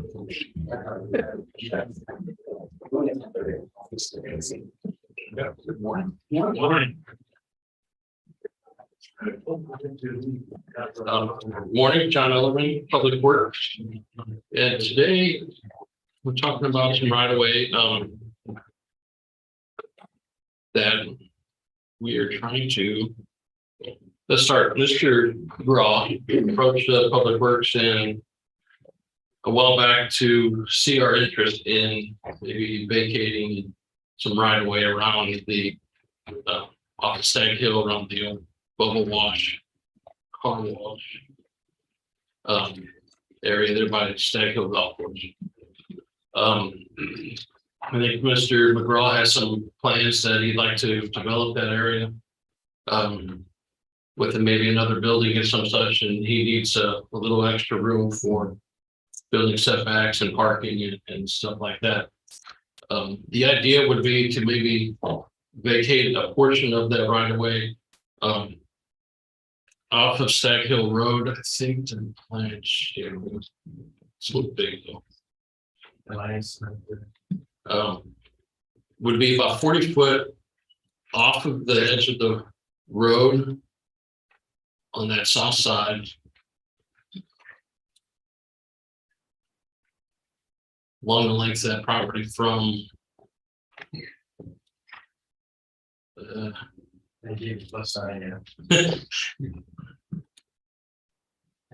you touch it. So this is about where the scenic drive comes into Stag Hill. So brought that length of that over to the entrance to Stag Hill Golf Course.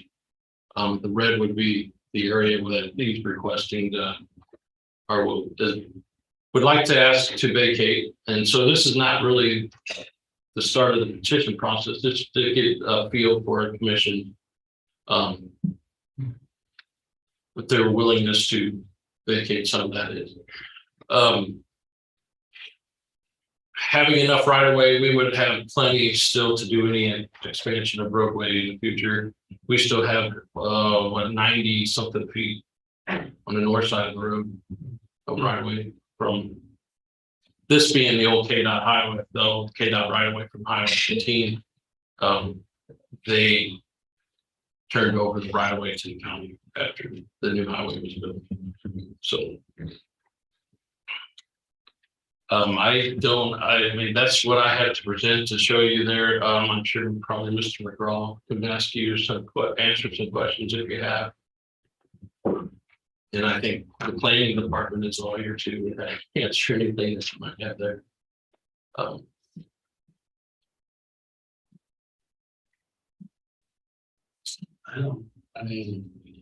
don't see where we're really gonna have teaching you to probably do anything with that road at this point in time to start with. I don't see any issues here.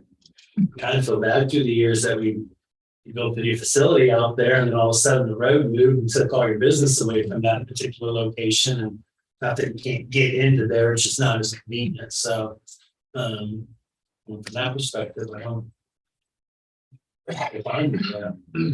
So that is a county road now. Yes. Right. And Is that the only business out there now? There's some stuff on the north side, and then besides the golf course. Yeah, that's- Yeah, I think that other was just a storage building. Used to be a car lot way back in the day there, but it's sort of around. Okay.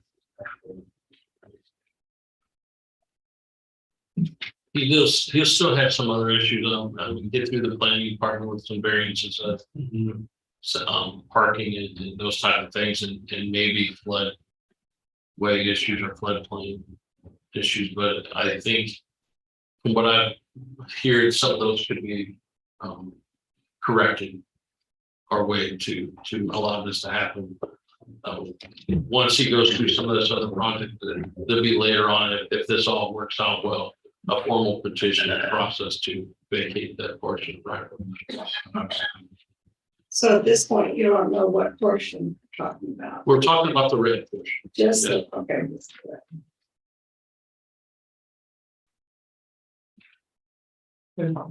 Basically, the right of way universe, what was needed for a highway, It was, highway right of way, so it was extra.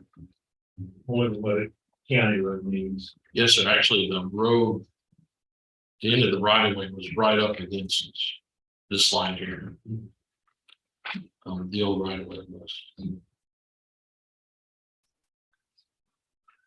And the 40 feet that remains, is that enough for maintenance and people getting in and out of State Hill? That's typically more than enough that we have on our typical county roads. Usually we have about 60 foot or like that. This gives us about 55 foot from center line of the road. Plus we have another 90 foot on the north side of the road. So we'll have about 130, 135 feet of right of way remaining for. And yes, this gives us enough room to maintain the ditch line and drainage off the highway from into the ditch.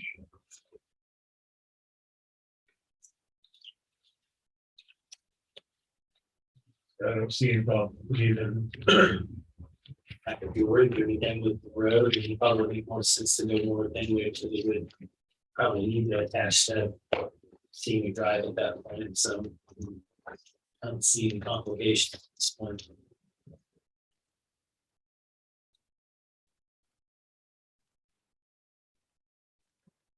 Probably just ask over. Is that all you're needing? I think just a little consent to Come back with vacation. whether he gets good feel he wants to proceed or not. Oh. And yes, if you were to say, no way, this and that, we're not gonna let it, I think it kind of would say, I don't know what else I would, he'll go to plan B, I guess.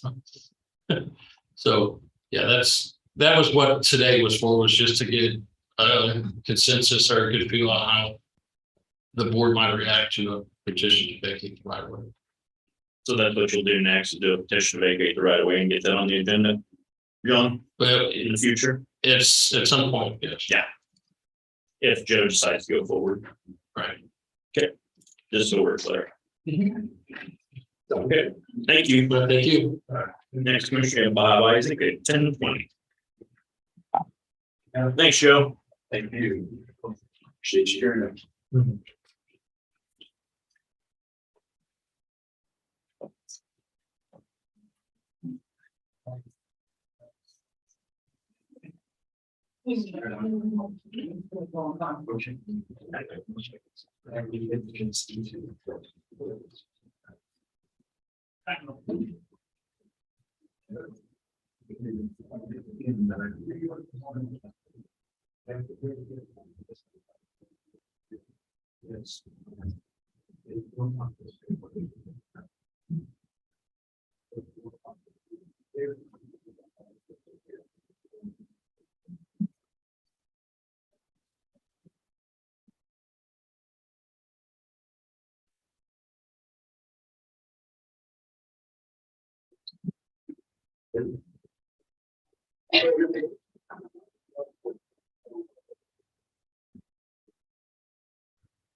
10, 20.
Amy?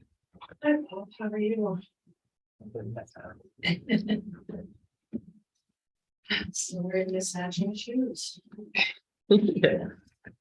Wait, wear normal shoes again. So it's a little things. Amanda suggested instead of getting that side dress, you just go with the sandals, and use the dark socks, maybe go with the mesh. I just don't seem that stylish.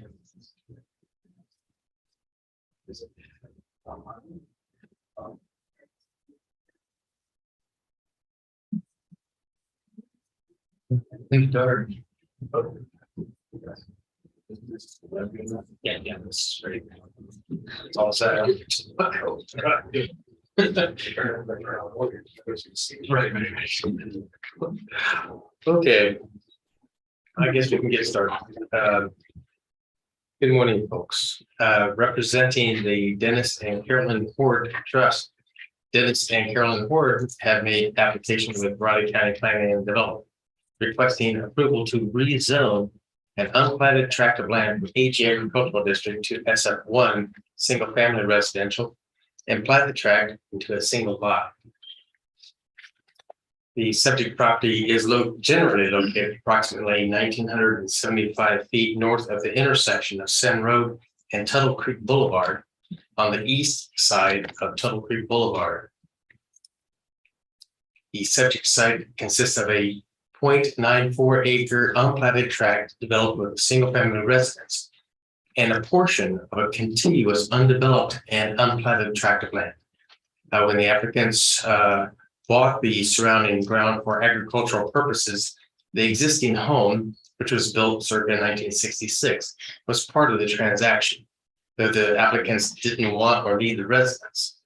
Rather than demolishing the extraneous home, the applicants wished to add a few acres to the home site to bring it into compliance with the sanitary code and sell it to a family in need of a home. The home was never associated with an agricultural operation, so a residential use designator wasn't an option. However, the subject site is located within a designated growth area, that of the small town of Randolph. Thus, it was recommended that the property be rezoned to a single family residential zoning designation to match its current and future land use. The applicants chose to configure the new lot in such a way to take the least amount of agricultural land out of agricultural production and still be enough to meet the requirements of the sanitary code. As mentioned, both tracts are zoned AG Agricultural District, as is most of the property that surrounds it, shown here in gray. There are no conditional uses, special uses, or variances associated with the subject site.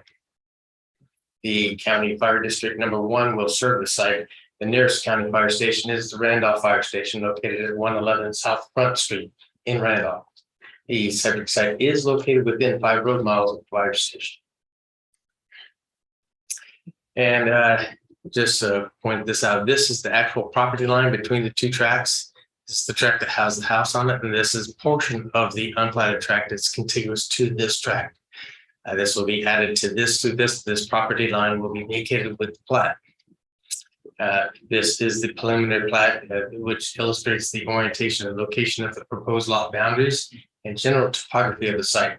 Entire property gently slopes north, toward the north. Again, the subject property consists of 2 unplatted tracts, one which is developed and one which is not. The applicant stated the house was included with the purchase of the surrounding farmland, as they had no choice to exclude it. This situation is much like a residential use designated for an extraneous farmstead. Only the transaction was made after rather than prior. Makes sense. Nevertheless, the applicant does well with the proposed subdivision by taking only enough of the acreage used for the home and on-site systems, the least amount of land used for agricultural purposes taken out. And this is the final plat of the property with no changes from the preliminary plat. The applicant has submitted a request for a waiver to accommodate the distance between the lateral lines and the newly created east boundary line of the lot. The request, because it's a rezoning, was reviewed with the 2009 Vision 2025 Nevada County Comprehensive Plan. First element of the DGS is conformance to the goals, objectives, and policies of the plan. Property is located within a designated growth area, the designated growth area of Randolph. The plan encourages non-agricultural development to occur within these areas rather than outside of these areas. The second element was consistency with the future land use map. The subject property, as mentioned, is located within that designated growth area. The third element is the LISA. Normally, when there is a request to rezone land from AG to residential, a LISA generated. In this case, the analysis of the property generated a score of 5,090 points, which is mentioned previously is good for strong for development. Nevertheless, if the request is approved, the property owners will need to sign and file with the Register of Deeds agricultural protection. And this is the flow of the final scoring chart. Show you where it placed. Chart. And finally, the hardship factor. The applicant expressed that the additional house was included in the purchase of the surrounding farmland and was not one to meet. They have stated that an unnecessary financial hardship would be incurred if the request were to be denied. They're simply trying to fix it up and sell it. So the request is consistent with the goals and objectives of the plan. Here's a look at the house. Again, these are not my photos. These are the appraiser's office. I have a couple here. I was able to help with the GIS website to show what we have. This is the looking east is the west elevation of the home. This was taken earlier this year by the appraiser's office. And finally, the rear of the home, as you can see, it needs a little bit of TLC. It's not ready for demolition. On August 8th, the Riley County Planning Board forwarded a recommendation to the Board of County Commissioners to approve the request to rezone an unplatted tract of land from HE Agricultural District to SF1 Single Family Residential, as has been determined that the request was in general conformance with the comprehensive plan and meets the requirements of the Riley County Land Development Regulations and Sanitary Code. Board also approved the concurrent plat of Horde Edition, accepting any easements, rights of way, or licenses as shown to be dedicated on the final plat. Staff recommends that the Board of County Commissioners approve the request to rezone the subject property as stated for the reasons of the planning board had set forth. Staff also recommends that the Board of County Commissioners acknowledge the approved final plat of Horde Edition, accepting any easements, rights of way, or licenses shown to be dedicated on the plat. With that, that's all I have. If you have any questions for me regarding this request, we have a Mylar out on the table for you to sign. Just one today, right? No, actually two. This one and the one you signed today. There's reason for that too. I'll explain. Just make sure it's in the bill for that extra $5. That's right. And so. I don't have any questions. It's pretty straightforward to me. Now I'll go ahead and make a motion to sign resolution 082522, approving the request to rezone and unplatted a tract of land from AG Agricultural District to SF1 Single Family Residential. I would second that. Been moved and seconded, sign the resolution, rezone and unplatted tract of land, all in favor? Aye. Go ahead and also move to approve resolution 082522, acknowledging the final approved plat of the Ho edition. Sorry if I mispronounced that. And accept any easements, rights of ways, or licenses that shall be dedicated on the final plat. I would second that. Moved and seconded, acknowledge the approval of the final plat of the code edition, all in favor? Aye. All three sign, please. Thank you, Bob. Next, commissioners, you have Amy Mingus at 10:30. We sign everything.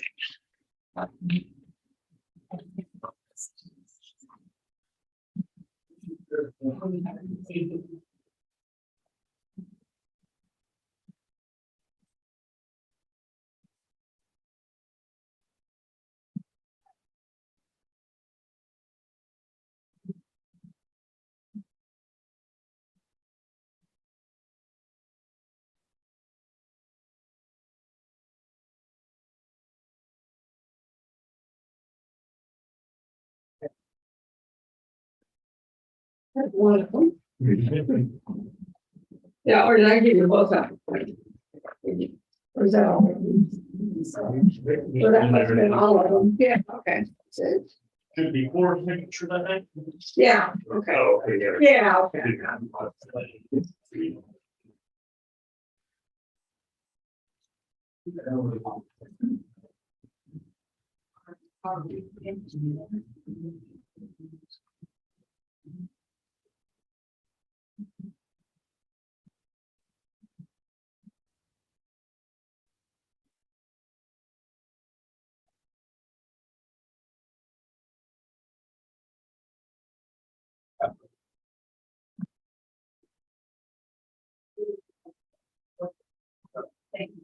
Thank you very much. Yeah.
Don't do that. There you go.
It's a whole lot of stuff stacked up to that. Different stuff.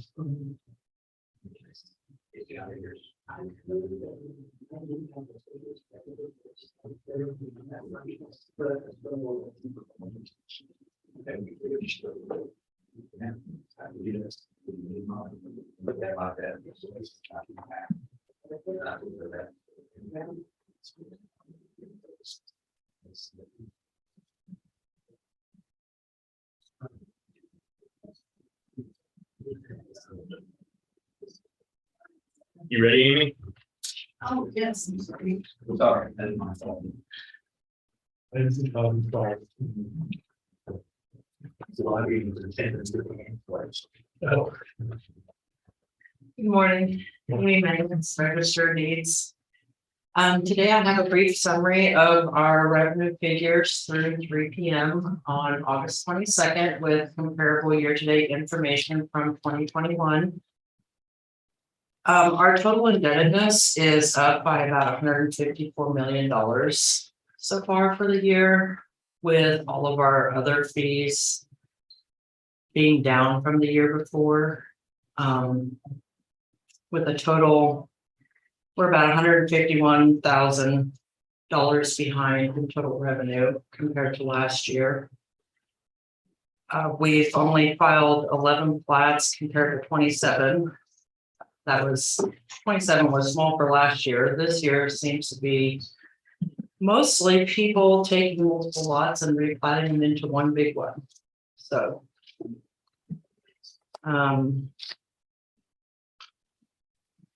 going back to our recording fees, I guess, or recording figures, I included 4 years worth of documents or total documents for the same time frame.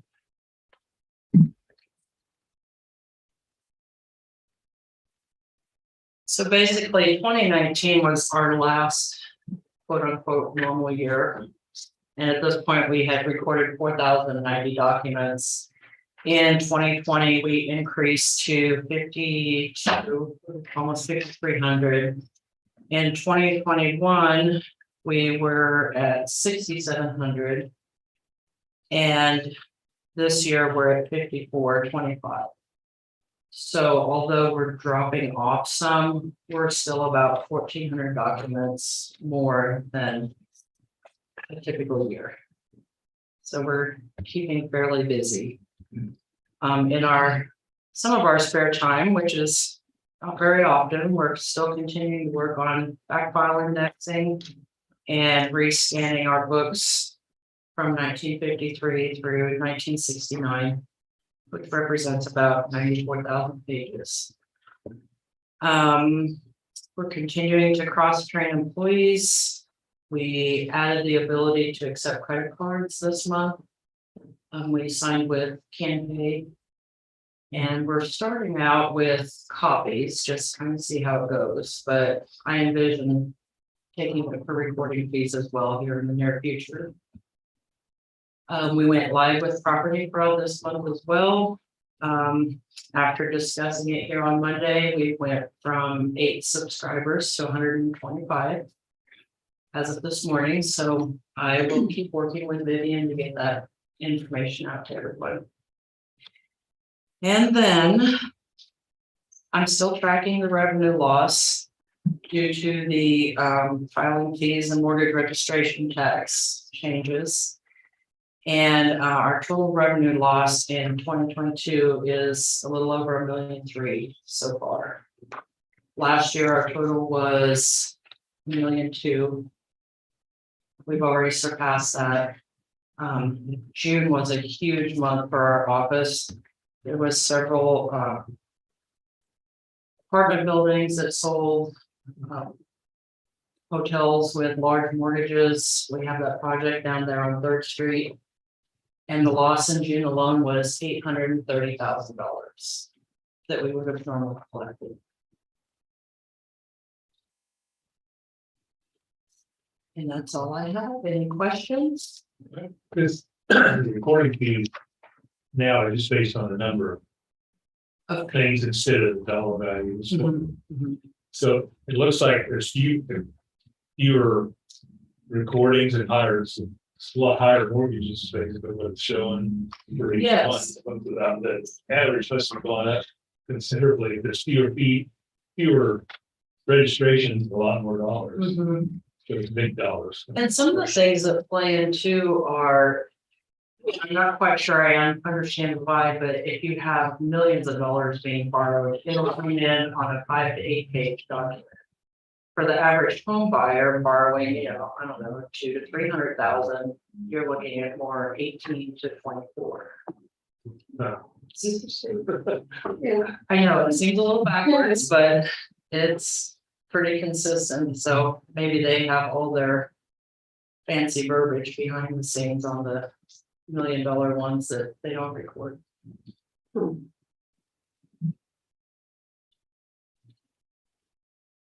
Thanks, Amy. Thank you. Commissioner Julie Gibbs at 10:45.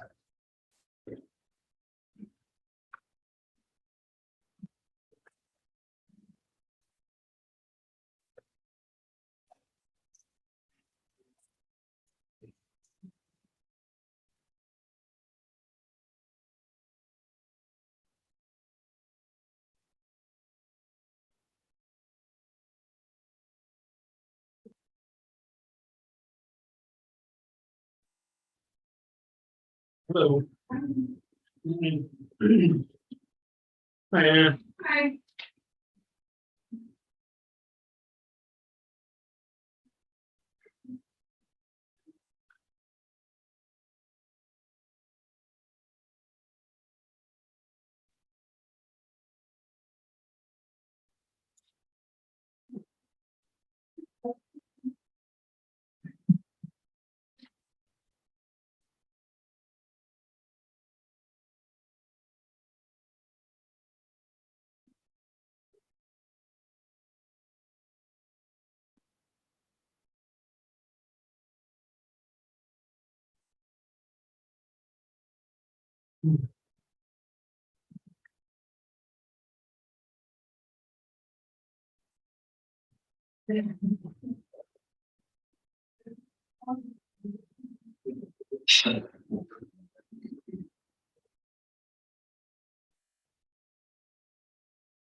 Yes.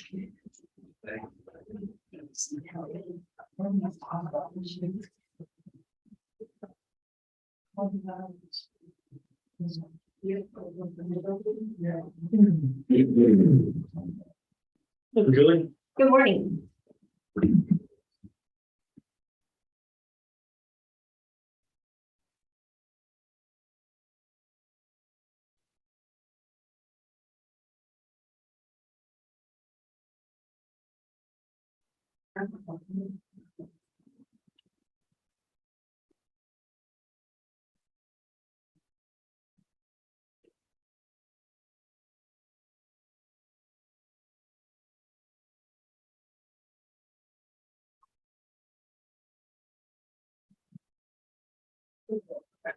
Yeah. Go ahead and make a motion that we recess as the Board of County Commission and reconvene as the County Board of Health. I will second that. Been moved and seconded, recess for county commissioners and conveners for health, all in favor? Aye. Good morning. I'm here for two reasons. First is to ask approval for out-of-state travel for two MCH staff to attend the 2022 City Match MCH Leadership and Epidemiology Conference. As Breva has said here in the background in discussion, this would be very beneficial for their program. The reason they're asking for two staff to go is there are many breakout sessions. And so Sarah, being the MCH nurse, can do a lot more of the clinical breakout sessions where Breva would do some of the other tracks, but a great way for them to network and gain some great information for their program to make enhancements to the MCH program.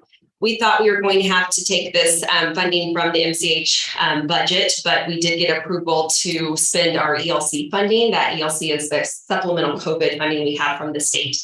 We still have quite a bit to spend, and so we did get permission to spend that on continuing education if it relates to COVID, and there are many tracks here relating to COVID. So that will come out of ELC funding, and they estimate about $3,500 for the both of them to attend. Any questions on that? That conference is where? In Chicago. Oh, there it is. Yeah. Oh, okay. Yeah, sorry, Chicago in September.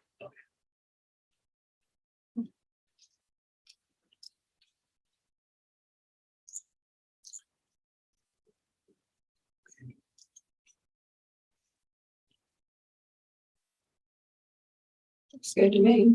Okay. Go ahead and make a motion to approve the MCH supervisor and the MCH nurse to attend the maternal and child health conference on September 20th, 2022 through September 23rd in Chicago. I would second that. And moved and seconded to approve the travel request. All in favor? Aye. Aye. Chairman sign, please.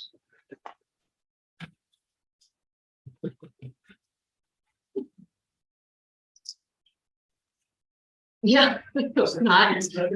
Yeah, they're trying to tell me it's breaking or it's something. I don't know.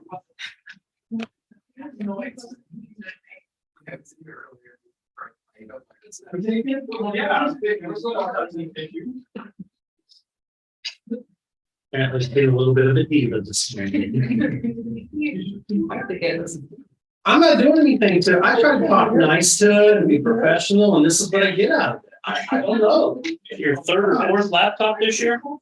No, it's got the same one. It just had to do other things to it. I am gonna send it upstairs when I get done today. That's a great team, great IT analysis. When you kind of worry about your current position, you got kind of afraid in there. That's the first time. Fortunately, I've known David for 3.5 years now, so we'll just leave it at that. I'm sitting back. We're done for the day. Wait, You said it.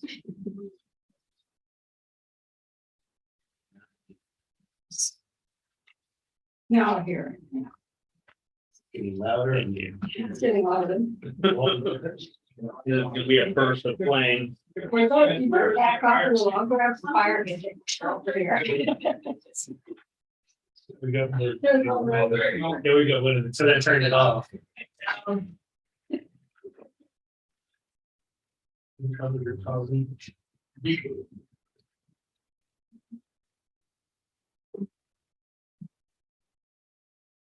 Yeah, go ahead. Okay, this next item is updated COVID-19 guidance for Raleigh County employees. Since CDC changed their guidance on August 11th, we thought we should change the guidance for employees to mimic that same CDC guidance. Since then, KDHE has also followed to change their guidance as well, so that's not available on their website. So this very closely mimics the same guidance as both CDC and KDHE.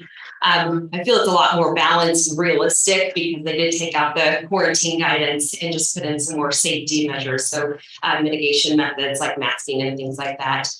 You'll also notice in the isolation guidance, they did take out the negative test to return to work. That's no longer required.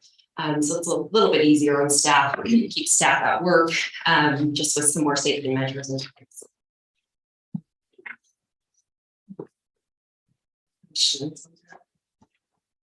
Well, not really a question, but observation. Here we are in the third fall once again. Guidance still isn't clear across the board, but you seem to be doing the same things. And I'm sorry when I tell you, I'm not seeing the mitigation at this point in time anymore. I get if you're sick, you stay home. If you're not sick, you need to be at work.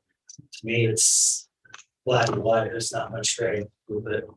So while I could be on board with the bottom half of that, the isolation policies, I mean, I'm done with the rest of it. Individuals segregately, want to take other precautions, that's perfectly fine. Or we have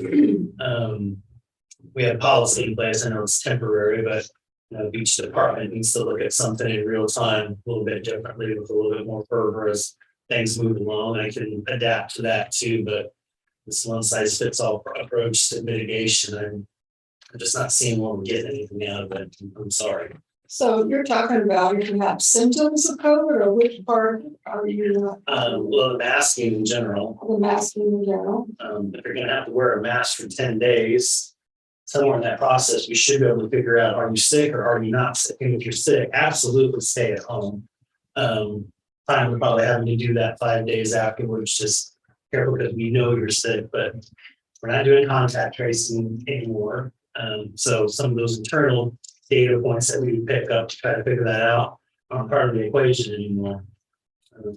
And I think we've moved past that, and we need to just move past that.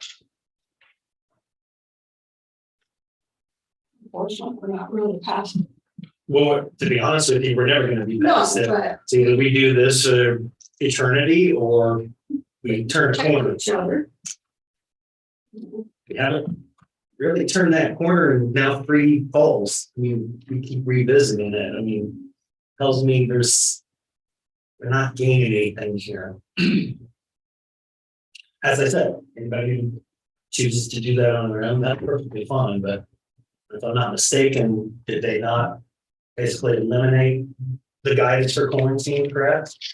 Right. Distancing. They're saying, yeah, for quarantine, if you're exposed for quarantine, you no longer have to quarantine. Right. Instead, they suggest wearing the mask. That's a lot better, actually. To me, that's kind of turning the corner. You have to stay home for 5 days. And I think that would help in the workplace.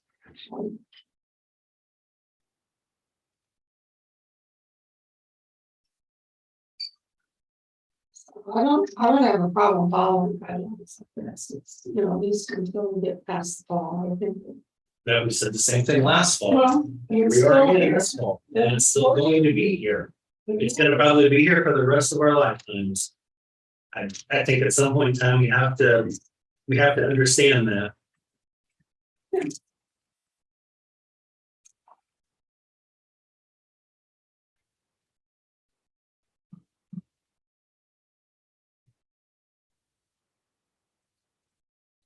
You just go through this one. Where mine, like I say, I'm not convinced it's doing anything, but I'll wear it. That's county policy, so I'm following it. And when I, like I said, I had to run someplace yesterday, I wore a mask. Just when I went in the building, cut it off when I came out, so. But I'm not sure how much that's doing, but And it's creating some other different levels of chaos across the board, but that's not really applicable to this particular conversation, but.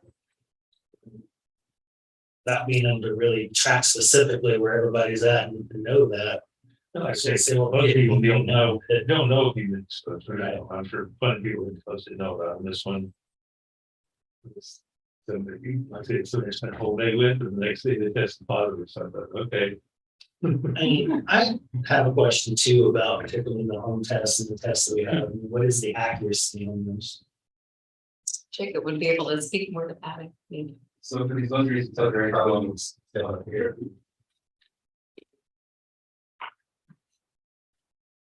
For these most recent subvariants of Omicron, the initial utility is not great. But what does tend to happen is that as the body clears those infected cells and starts to basically chew up those viral components, some of the more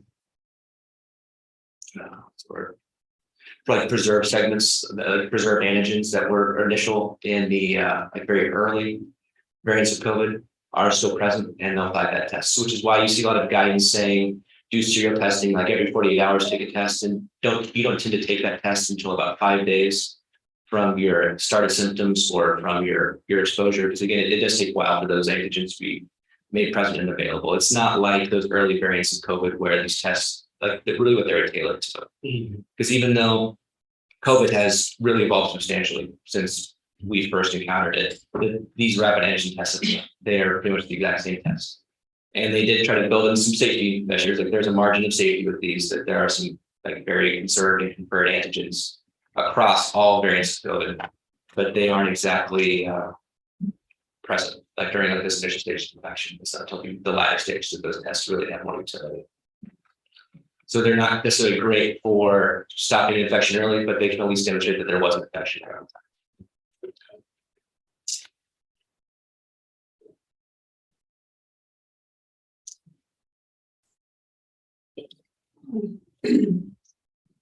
You know, I would err on the side of safety, especially for our employees and for the people we serve.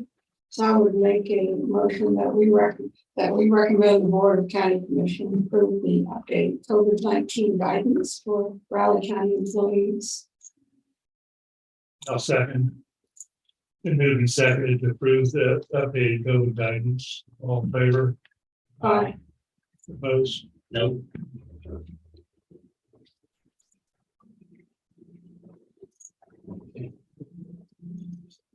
Thank you, Julie. Thank you. Appreciate it. Thanks, everyone. That should be easy. Dr. Jackson.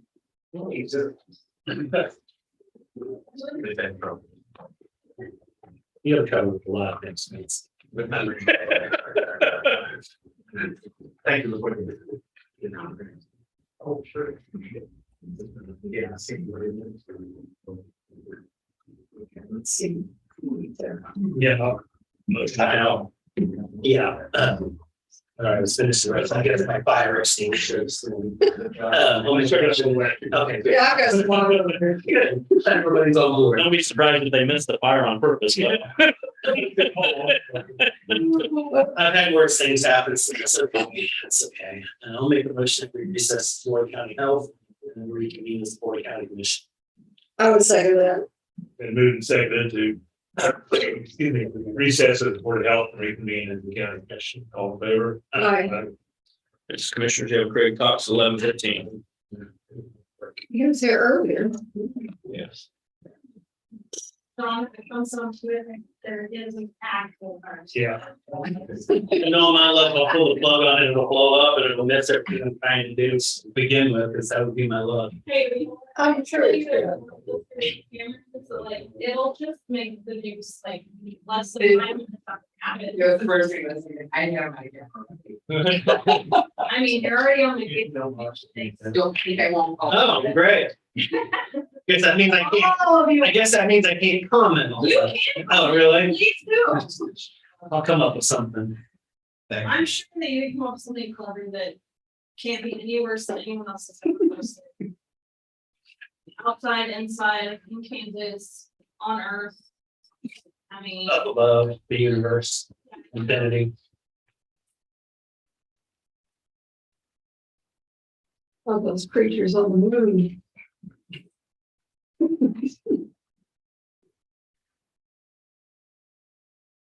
Or Mars or wherever they keep seeing these pictures on. I think it's Mars. Is it Mars? I think it's Showing Mars. these pictures of these creatures.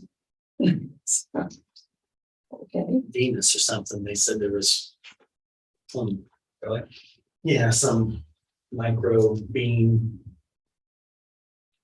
And I'm just trying to figure out what they must have sent all that to get there. I Yeah. don't have that information now. There used to be a subculture arguing that there were structures on Mars back. Clear with that.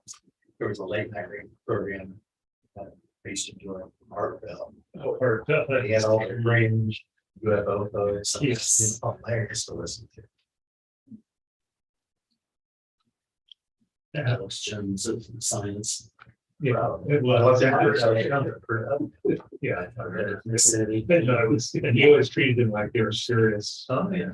Yeah. Yes. He believed it. It was fun.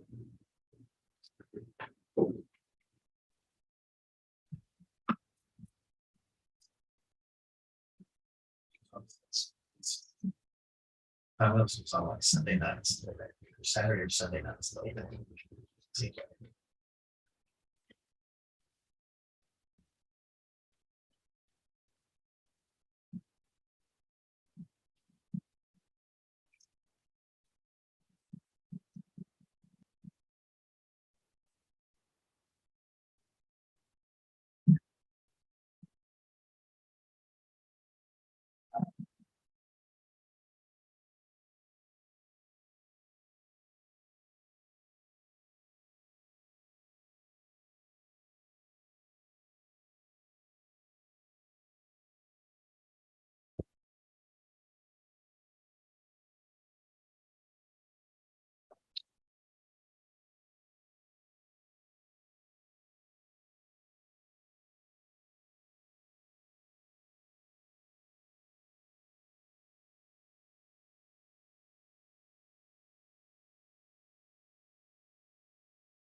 Yeah, I'm gonna be really upset. Oh, yes, I would put it immediately upload it. Anybody see the guy at the Yankees game that hollowed out the inside of his hot dog and stuck in his beer and drank his beer. No. I heard on the radio somebody talking about it. Not smart, he's just in there strong, trying to figure out what he's doing, and all of a sudden he drops it in his beer and starts drinking the hot dog. The inside of that hot dog.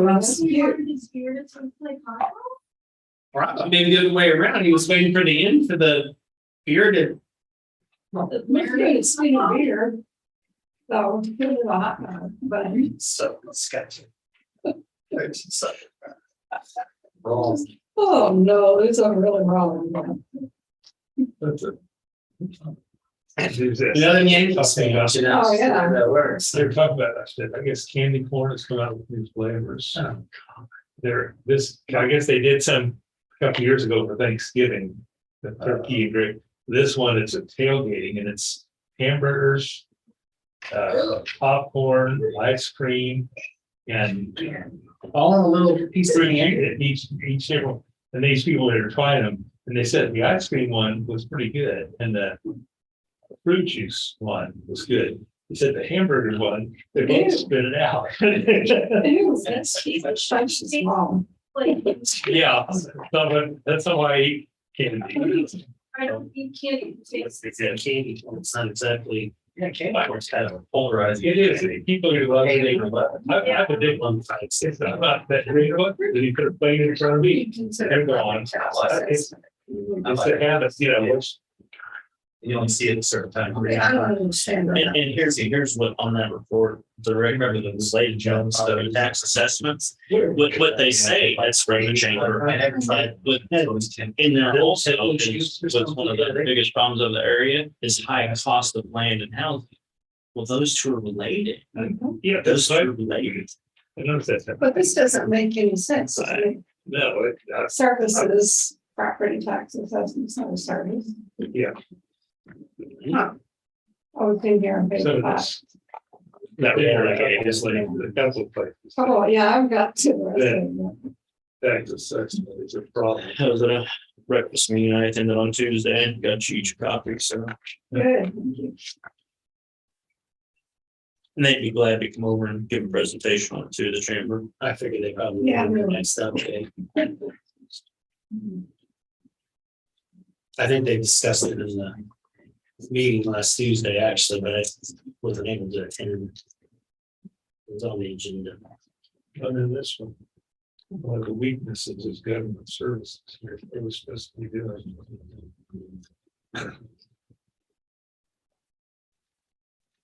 Well, I mean, Cost of living. kind of have to define that. Services, yeah. It seems several of these things are so vague. I didn't realize you were that weak. I think it's more related to property taxes. That's what it's more related to. That's the issue. Everybody wants Cadillac things. Well, and especially this, Right. local educated community, they demand more services. And About the time you don't offer them, say, well, why don't you have that? I mean, it's the same thing. They want low city taxes, but they want a Cadillac firm system. That's sort of Cadillac. It is one pay for it. Well, At this point. It will, as you and I talked about, it was looked at that in our state as one of those at one time. It was great.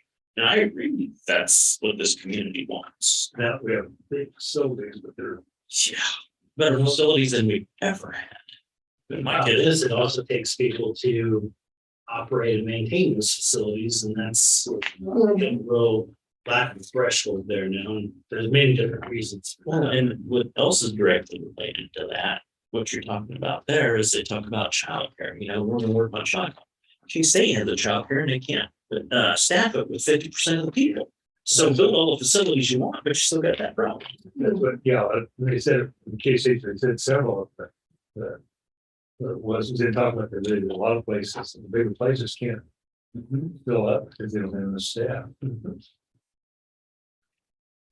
It's still blowing my mind out. I mean, it's not here, it's across the country. We can't have everywhere. We don't have people to do all the jobs and what. It's so weird. Yeah, and you said, not gonna just flip. They can, in consideration.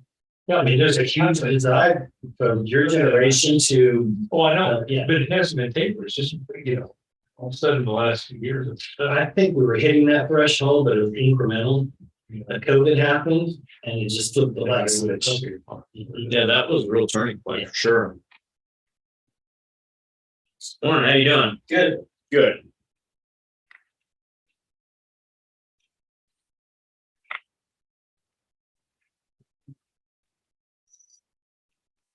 Well, one of the problems is somebody wants to pay decently for childcare and it's high. Of course, because of the abilities of the people that work there don't get paid Yeah. enough to take care of the children. So it's. I don't know what the answer is. Like my generation, you didn't have a choice, you took care of yourself. No, that's not fair, but I mean. Well, that's probably one of the reasons a lot of younger people don't want children. Can't afford them. She.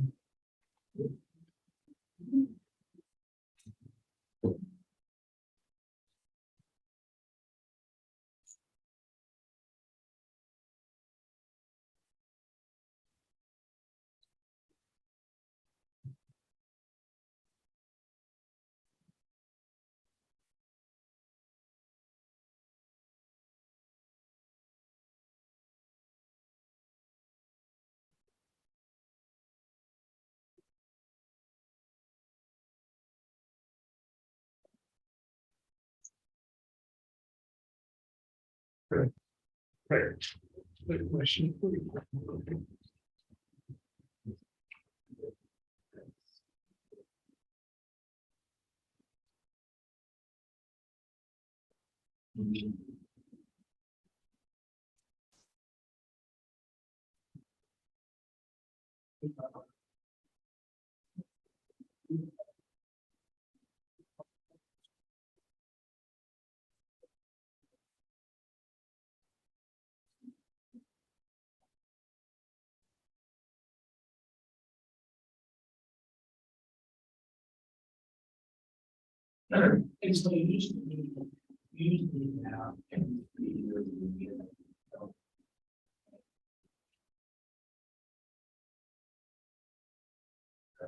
I think they say, they have changed their law.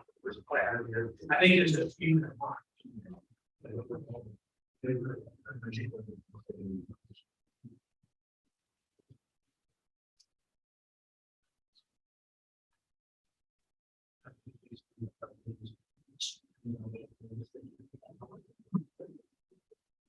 Yeah, I'm just trying to figure out if my truck loan can identify as a student. You're not one of those. Oh, don't get me started on that topic. I mean, I'm just starting out over again. I mean, I got like whatever they financed me at 17 years or whatever. Don't start on that topic. Yeah. Not the one thinking that thing. Talk about taxes going up. Yeah.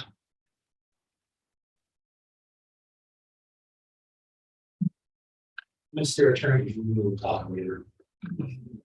The appropriate or that. You'll sign a federal form and you're the one to approve.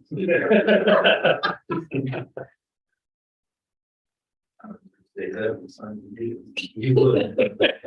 I never killed all my cactuses and now, wanting to do that. Let that go. They tell people like that. You still agree, it doesn't matter. How do you kill a cactus? Yeah, that's what I wanted to do. He's still an interesting question. Yeah. It's just desert land. Then you live in there. Rain for it. You know, like.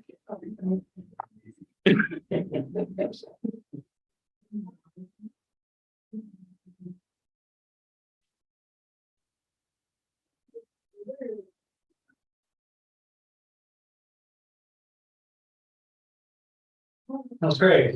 Good. Good.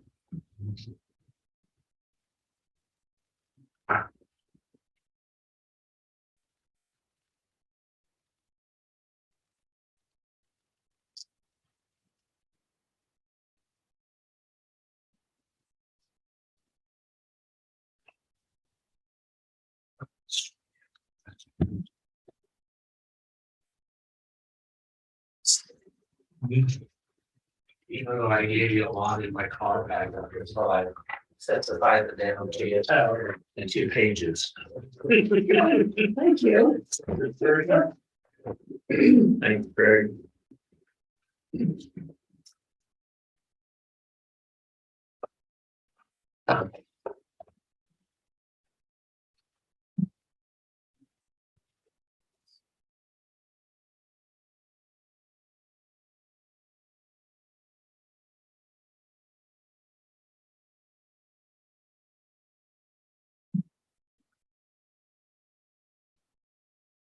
Good morning, Commissioners.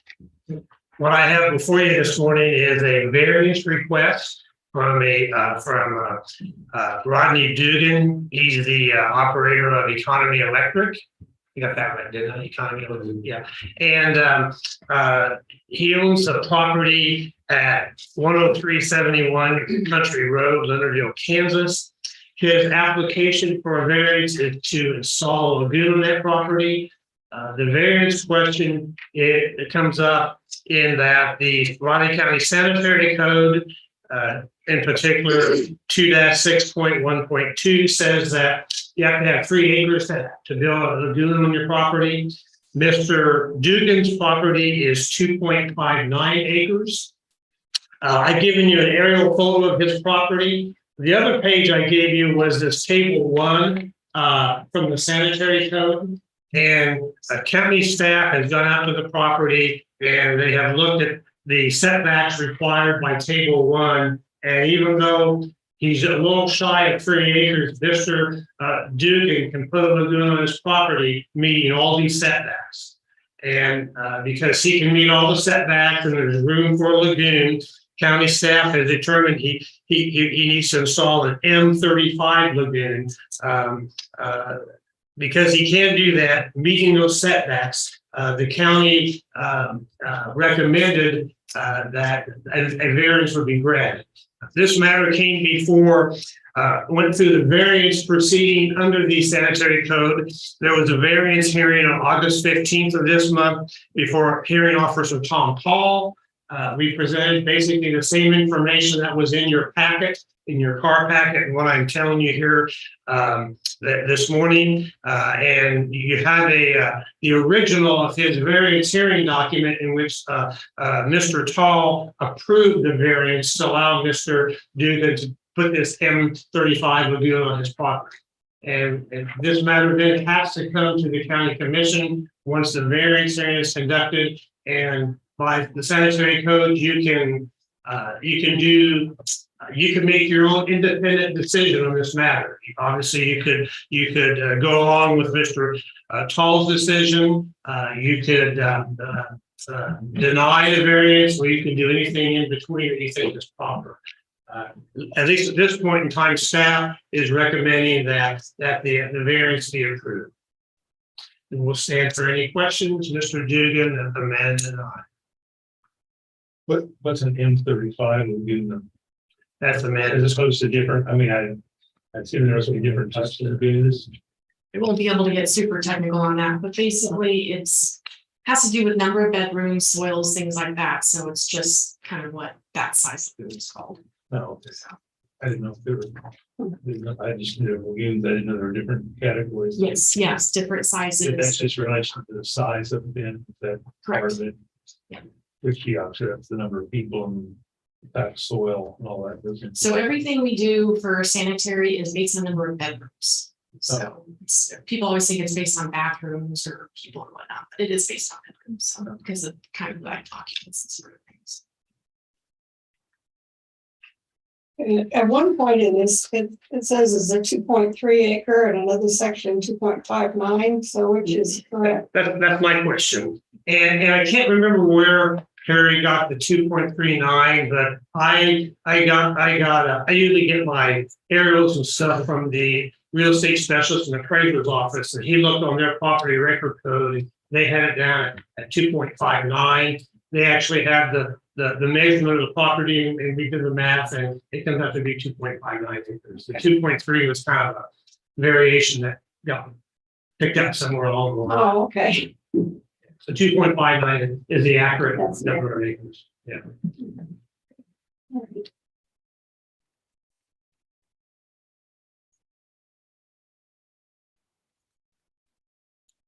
So, someone would need to make a motion to take some action on this.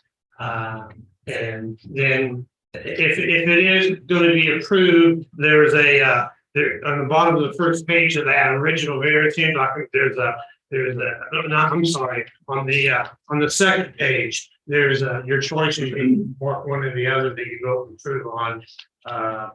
And then, excuse me, and then on the last page, all three of you need to sign the document.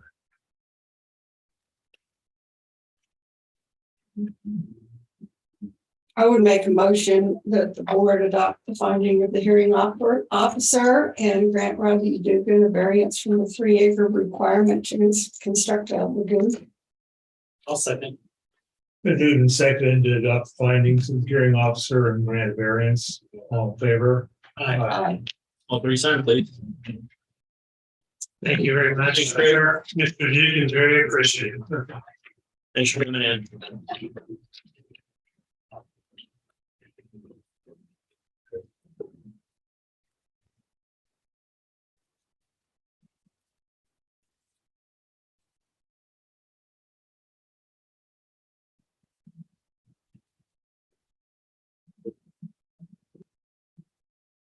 Kevin, I'm gonna need to send my laptop up with you. Our fans making some noise again. Depending on opinions, it's making a lot of noise, and I just want to make sure it's something. I didn't really understand that. Okay. We thought we might have to pull out the fire extinguisher. You fire it up, it sparks a little. That's not a big concern. It's a sound. We've had the same issue in the past, so really it's loud. Okay. I got a couple of things still to do, and so I'll come back up a little later to see where we're at. Yes, sir. Okay.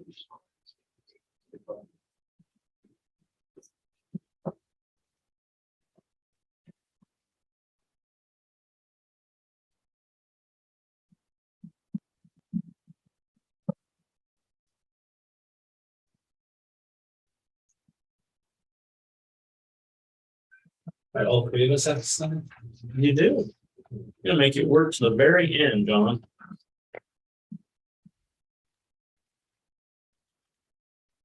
You guys wonder why I say the things I said. Don't lay one here. Don't lay this on your laptop, because when it goes in. We'll move it. Oh, dear. Can't do the end of the week. Thank goodness. How did the whole nother day after today? Oh, no.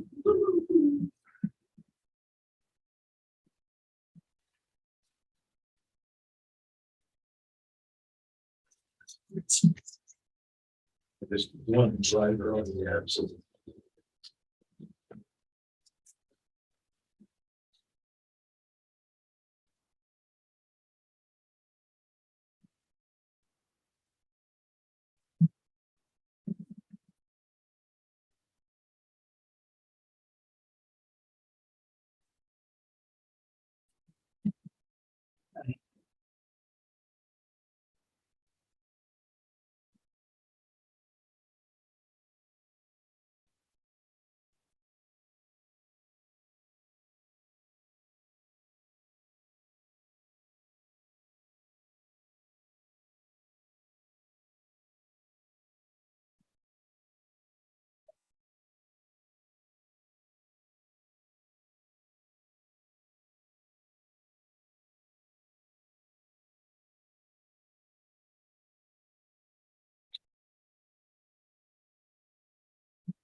I don't have anything else. I'm good. I do just one, something I should, I forgot to mention this during my administrative time. No, don't get to do it now. So. Works for me. You got 2 minutes. This is on the KDAG issue with those two properties down in Fairmont Park and the St. Clair. They had an agreement that went out to them after a minute with Board One that so they were going to sign it. They had one of the requests. That was instead of going, they like the ability, and they're just asking, rather than sample it only once a year, they could make samples once they do the, do the. Drilling and put in types of, or do the sampling, when needed, if the plume changes out there. They would like to be able to sample them twice a year. Doesn't change anything about what's in the, still has those changes. I told him I didn't think he minded, but I run it past it. That's okay. I'll just add that ability rather than once a year, they can do it up to twice a year. That's fine. So, thank you. I would make a motion to adjourn. Moved and second.